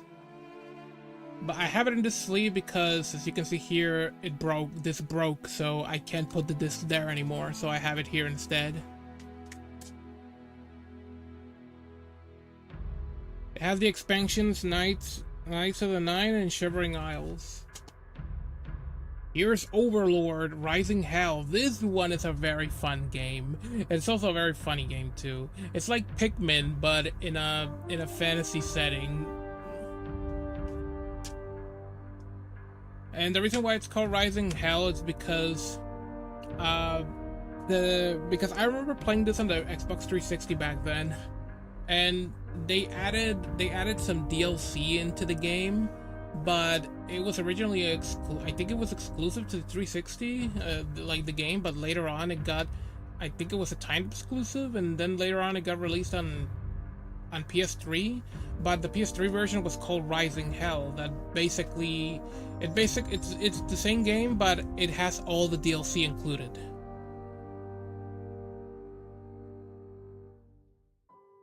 It's a very fun game.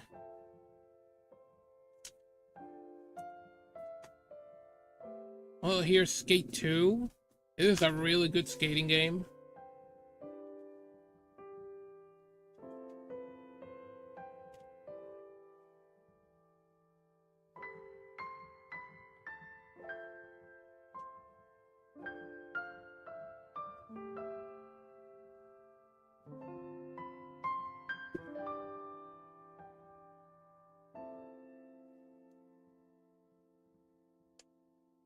And here's Soul Calibur 4. Here's the box. This is the one that has Darth Vader as a playable character, while the 360 version had Yoda.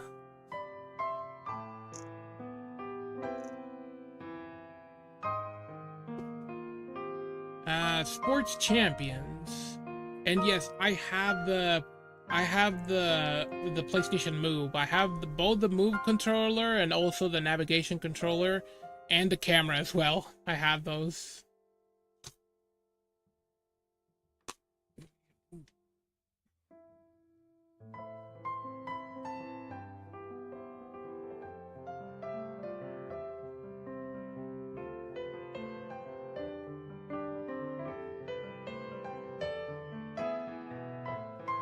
From what I've heard, this game is actually pretty fun. And also, they also released a sequel, Sports Champions 2. Oh, look at this, Kraken Time. Gran Turismo, I was about to say Crash Bandicoot. Gran Turismo and Mod Nation Racers. Oh, it's also on PSP.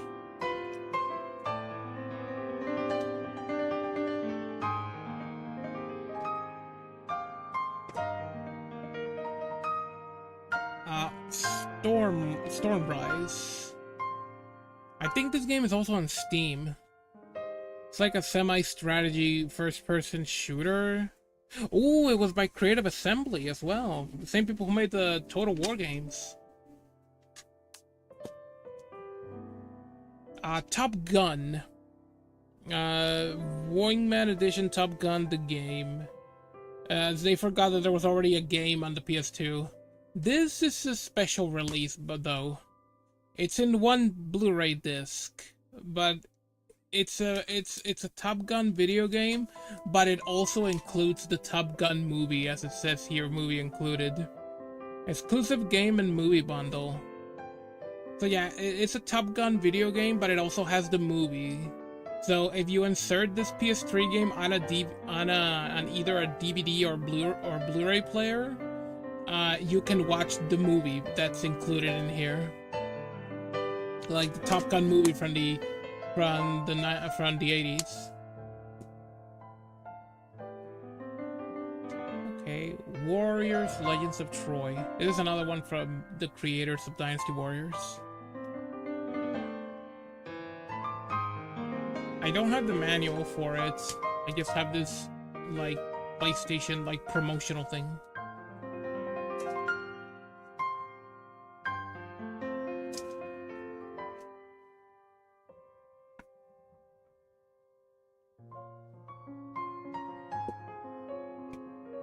White Knight Chronicles 2. And this is a JRPG from the same people who made Earth Defense Force. And this one bonus game it says here bonus game includes the fully remastered White Knight Chronicles. So basically it has both games, the first one and the second one. Which is really, really awesome. Even though the first one was also a PS3 title, so I don't know how they were able to fit that in a single Blu-ray disc.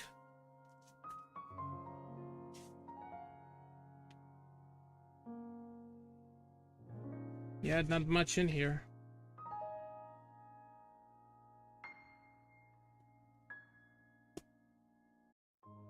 Two Worlds 2. This was also on Steam and the 360, PC and the 360.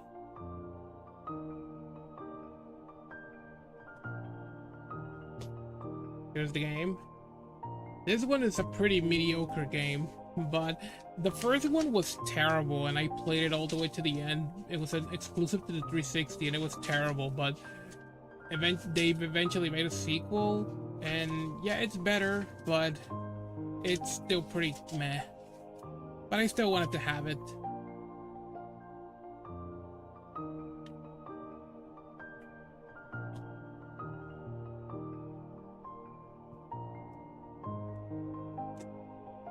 Here is the first Valkyria Chronicles.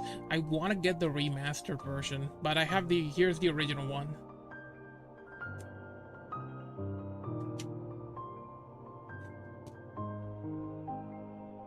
Here's other games that they're promoting. Oh, look, Sonic Unleashed, which is a good game. I think it's good. Here's Iron Man, Incredible Hulk, Beijing Olympics.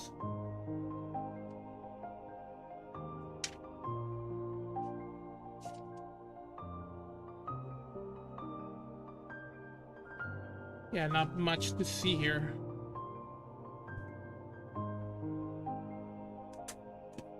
And here is Wolfenstein for the PS3, which sadly it used to be on Steam, but it got delisted. But at least I have a PS3 disc of this.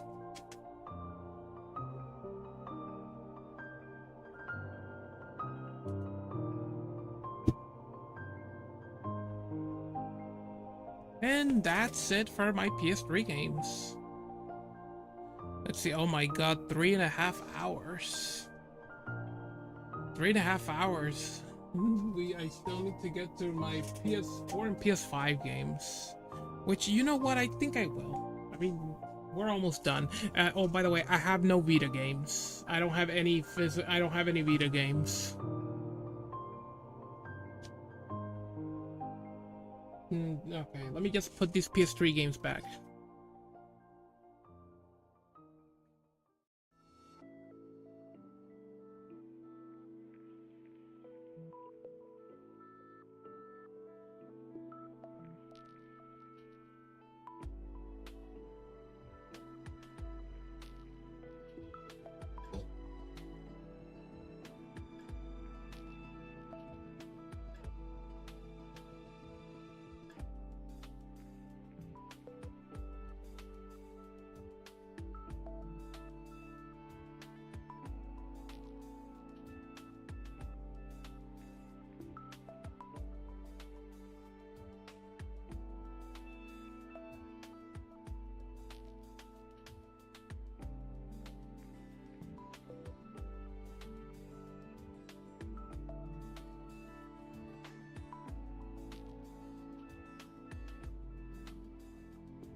Oh, I forgot.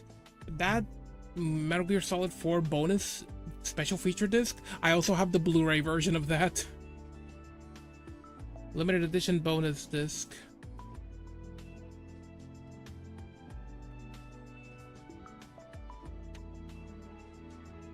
So yeah, okay. Now I'll be right back.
Okay. Now we're gonna take a look at the PS4 games. And here they are. 13 Sentinels Igus Rim. This is like a strategy game here. You can see here the sleeve is in pretty bad condition with sun damage. Here's the game. And it came with an art book. Look at them, they're so cute.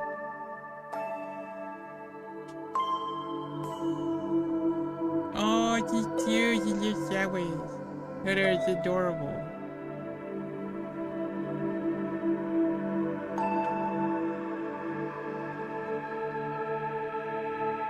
Oh, she's pretty. Also, oh, he's pretty cool. He's cool looking.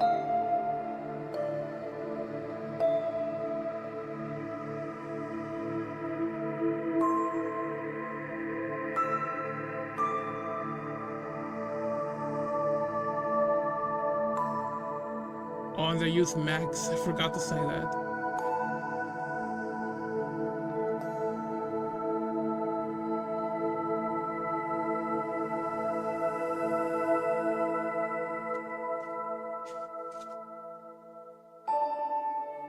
Look at these badass mechs. Well, that's it for the manual. Sorry, the art book. Yeah, it doesn't come with manuals. This is what, you know, because it's, you know, games these days don't come with manuals anymore. Oh, and of course, Atlas. Ace Combat 7. PlayStation VR compatible. Star Wars Battlefront. Like a season pass thing, yeah. Bloodborne. Here's the original. Here, the original. So, The Order. I heard that this game really sucked. The Order 1886. Here's Until Dawn. Oh, it has a very nice reversible cover here.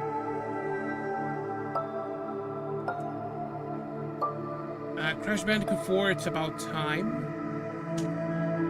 I bought it on GameStop. I think I bought it with a bunch of other games. Doom 2016. Some Dishonored. There's some little pamphlets here. There's a reversible cover.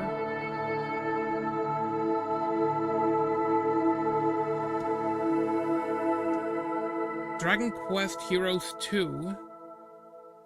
I used to have the first one, but I got rid of it. And this one has just a little pamphlet for random, like, promotional stuff of World of Final Fantasy.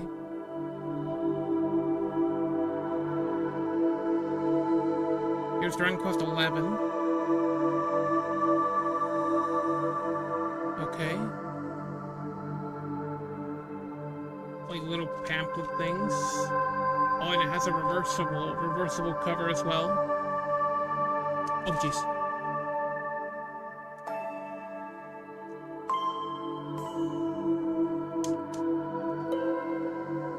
Here's Dynasty Warriors 8 Empires.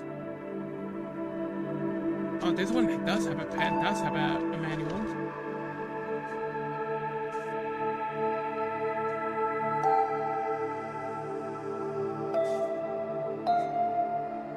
That's pretty much it.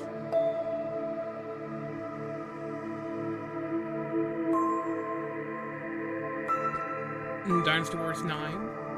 It sucked. It was very mediocre. Here is Earth Defense 4, and no, I didn't buy it for this. I bought it for way less. Don't worry. And also, it's a very good game, by the way. Earth Defense 4.1, which is a remaster of the original, which is a remaster of Earth Defense Force 4, that it was called 2038, I think it was called. I don't remember the name, but it was for the PS3 originally.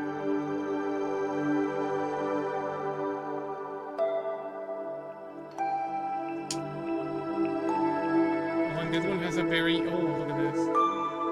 This one has a manual. It looks really nice. Oh, this is a prologue. Okay. This looks really cool.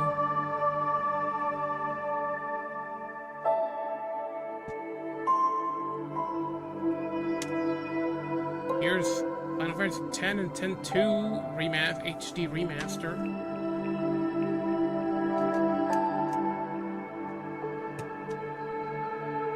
Here's FF15. Here's a promotion for the movie that's related to that game, Kingsglaive. I don't have that, I need to get it. Here's Final Fantasy Type 0, which is an HD remaster. It was originally a PSP game that was Japan exclusive, we never got it. But it got remastered, it got a remaster for the PS4, and that version we did get. It's apparently related to... Yeah, GameStop once again. It's apparently related to FF13. And here's God of War. I need to get Ragnarok.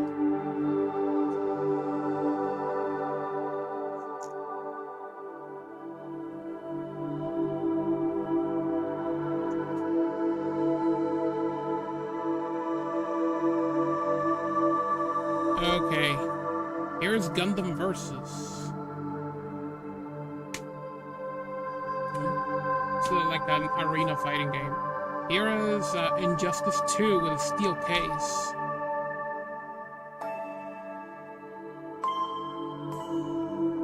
Oh, that looks so awesome. Here's Jump Force. This was a gift from a friend of mine. A childhood friend of mine had this and he gave it to me. Which is awesome because that game is, you can only get it physically now. It got delisted on all digital stores. Here is Killzone Shadowfall. This is the printed cover. Here's Kingdom Hearts all-in-one package. This has like... It has Kingdom Hearts, the story so far, which it has all of the Kingdom Hearts stuff, and like it has the first game, definitive edition of Kingdom Hearts 1. It has Rechain of Memories. It has remastered cinematics of the 358 Days Over 2, which was for the DS. It also has remastered cutscene cinematics for Recoded, which was also for the DS. It has Birth by Sleep, but the other games it does have, like Rechain of Memories, the first one, the second one, Birth by Sleep, an ADHD edition of Dream Drop Distance, and also 0.2 Birth by Sleep. Oh, and also the HD cinematics in HD of X Back Cover, which was, I think, a mobile game. So yeah, it has all the Kingdom Hearts stuff, and then has Kingdom Hearts 3.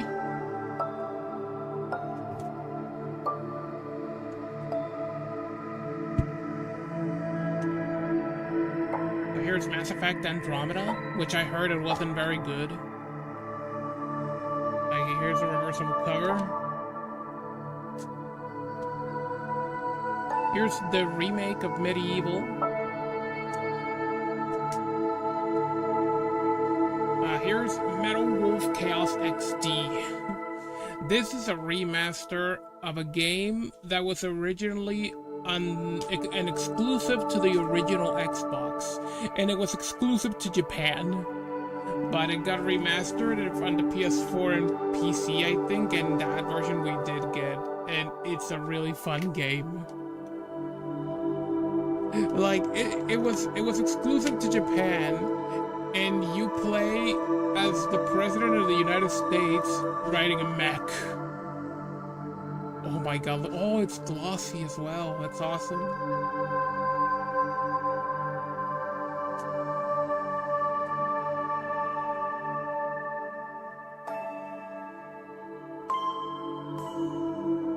DNN instead of CNN.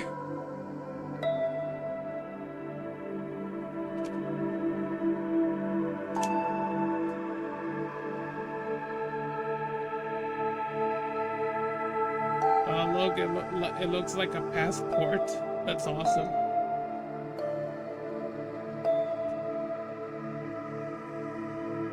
So this is a real American game made by the Japanese. Nier Automata. And here's the remaster of the first Nier, which is called Nier Replicant. Oh, it fell off. Okay. Just some random pamphlets, Balan Wonderworld. Did anyone accidentally refer to Balan Wonderworld as Balan Wonderland? Neo 2. Nobunaga's Ambition Taishi. I still in shrink wrap. I haven't opened it. Maybe I should play it at some point. Same for this. It's also in shrink wrap. I bought this on last year's Black Friday for $15. Red Dead Redemption 2. Also, here's Samurai Warriors 4.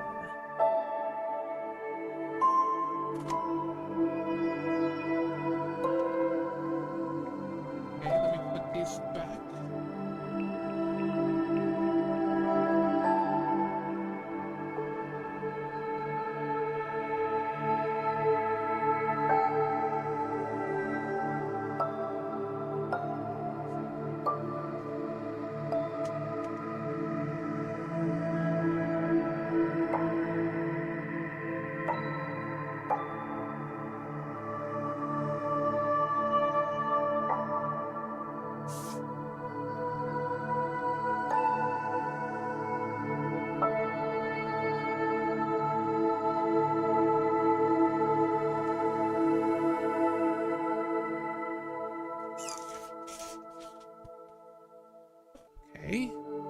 Here's Samurai Warriors 4-2, the sequel to the fourth game, which should be called 5, but though I'm guessing it's like a second half.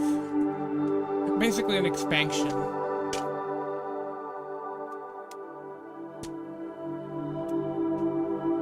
Here's Samurai Warriors Spirit of Sanada.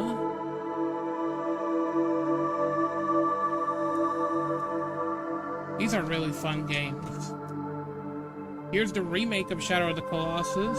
Rest in peace, Blue Point Games. I platinumed this game. I loved it. The HD remaster of Shin Megami Tensei 3 Nocturne, which was originally a PS2 game. I got this one for $10.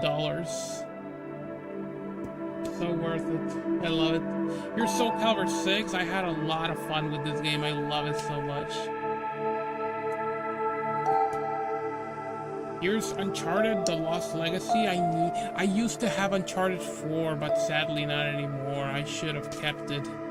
But thankfully, you can usually find that game for pretty cheap. Like a map here.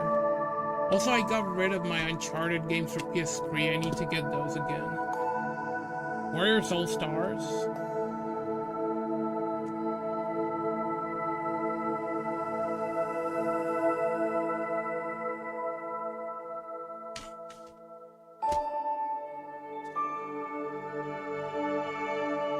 Here's Warriors Archie 4.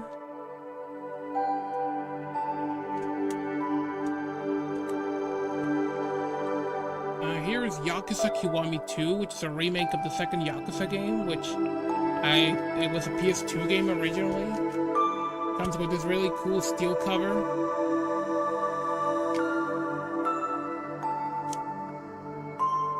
Look at this really cool city there at night. I love it. I need to play some of these Yakuza games. Look at that, so cool. And that's it for my PS4 games. So now we're in the final portion, the PS5 games.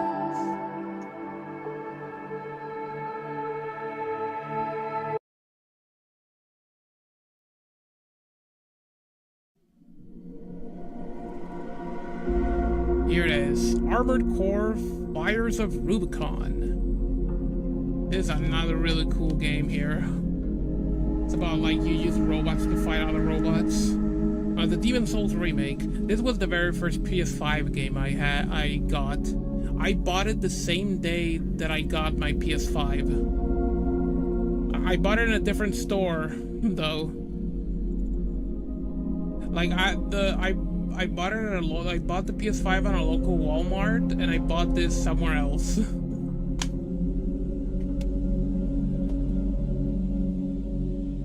Here's Doom: The Dark Ages. I got this on last year's Black Friday. Here's Elden Ring. Here's FF16. It's still in a shrink wrap. I haven't opened it. I'll get to this one someday, eventually. But I'm right now with FF7, so it's gonna be a long time before I start playing this. Here's the remake of Tactics that I also got on last year's Black Friday and Christmas sales.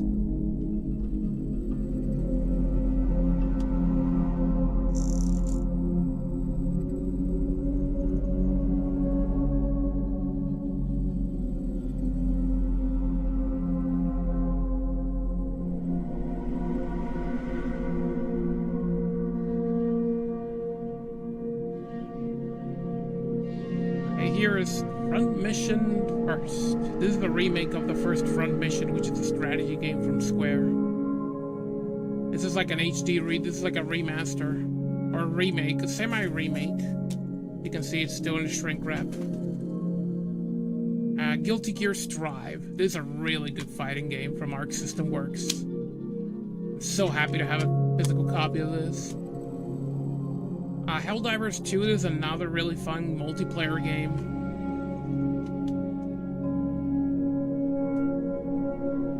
Killing Floor 3, haven't opened it, it's still in a shrink wrap.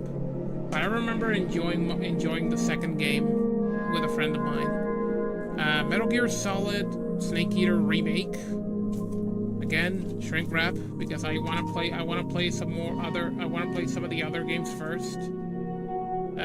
Monster Hunter Wilds, shrink wrap once again, because I got a lot of these brand new because they were on a Christmas sale on GameStop last year.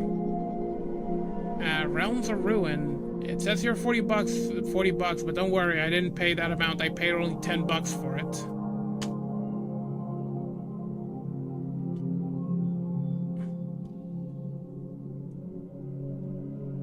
Returnal is a very good like sci-fi horror game. Scarlet Nexus. This is another game with that anime art style, anime aesthetic to it. It's like an action game. Raito Remastered. The Mystery of the Soulless Army. This is another Megaton game that got remastered. Let's just hope that they remaster the sequel of this. And here's SMT5 Vengeance with this really cool steel cover. The disc is inside of my PS5 because I'm starting to play that game now. Oh my god, look at this. So creepy. Oh, the back.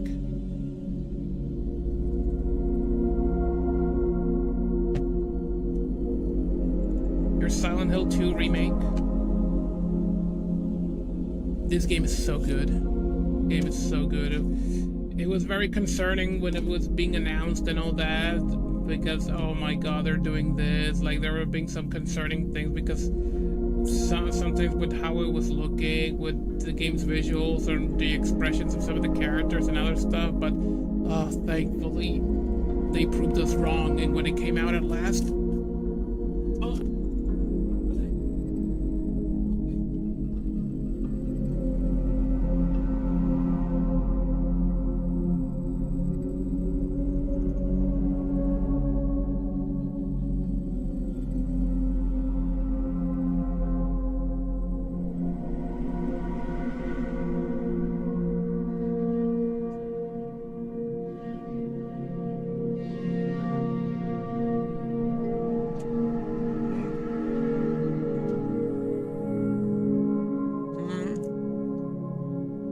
Here's Silent Hill F. I haven't opened it yet, but I'm excited to play this. Oh, you want to play that one? I heard that this game, that Balan Wonderworld, was not very good, but I'm also curious about it. I do want to check that game out as well. Sonic Racing Cross Worlds. This is a really fun game. I need to play this more. Another Megaten game, Soul Hackers 2, which I also heard it had its problems, but hey, I do still want to check it out. And also it's Megaten. Oh, and it had, oh, I almost forgot. It came included with these little, like, art cards. Okay, let me open it.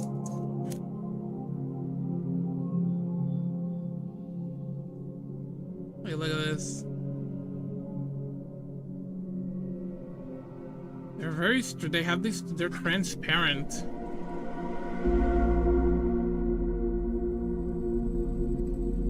They're pretty cool.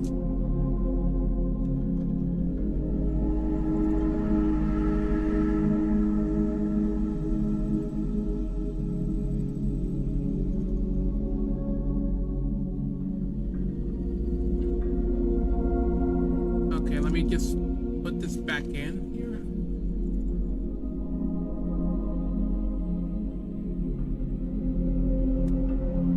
Okay, I also want to play Soul Hackers 2. Oh, okay, alright. Okay, here's Space Marine 2, which a few days ago I got it the Platinum Trophy. So I finished this game. Here's Street Fighter 6, which I also want to get it for the Switch too because of its portability. Suikoden 1 and 2 remastered. I haven't opened it yet. And finally, Tekken 8. And okay, let me put these back where they were.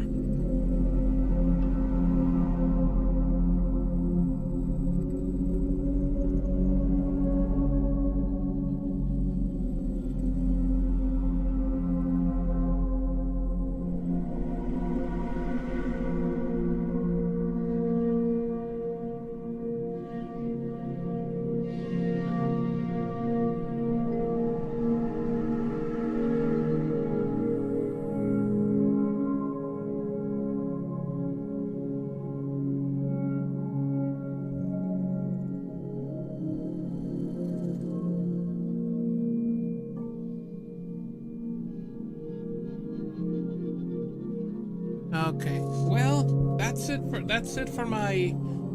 for all of the PlayStation games that I have. So yeah, it was quite a journey because 4 hours, my god, 4 hours of showing all this off. But I had fun. I had fun showing all this. So I hope you guys had fun too. And I do want to do another stream later on, but now showing off all my Xbox games. That is gonna be a bit shorter because hey, it's only original Xbox 360 and Xbox One titles and no. Okay, no, actually no, I do have a handful of. Actually, no, I take it back. I think it's gonna be it's not gonna be as long as the PlayStation game. This stream for PlayStation games, but maybe it could be a little bit over half as long because I do have a lot of games on the 360. Oh, thank you. Okay. Well, you know what? We can chat a little bit once I'm done with the stream. But yeah, that's gonna be it for this. So I do want to do this again, but with my Xbox games. And then after that, I want to do another one with my Sega games, and then eventually and finally ending it with my Nintendo games. So yeah, I'll be doing that. So I'll see you guys next time. Bye-bye, guys. And I hope you enjoy yourselves. Have a good night and be safe.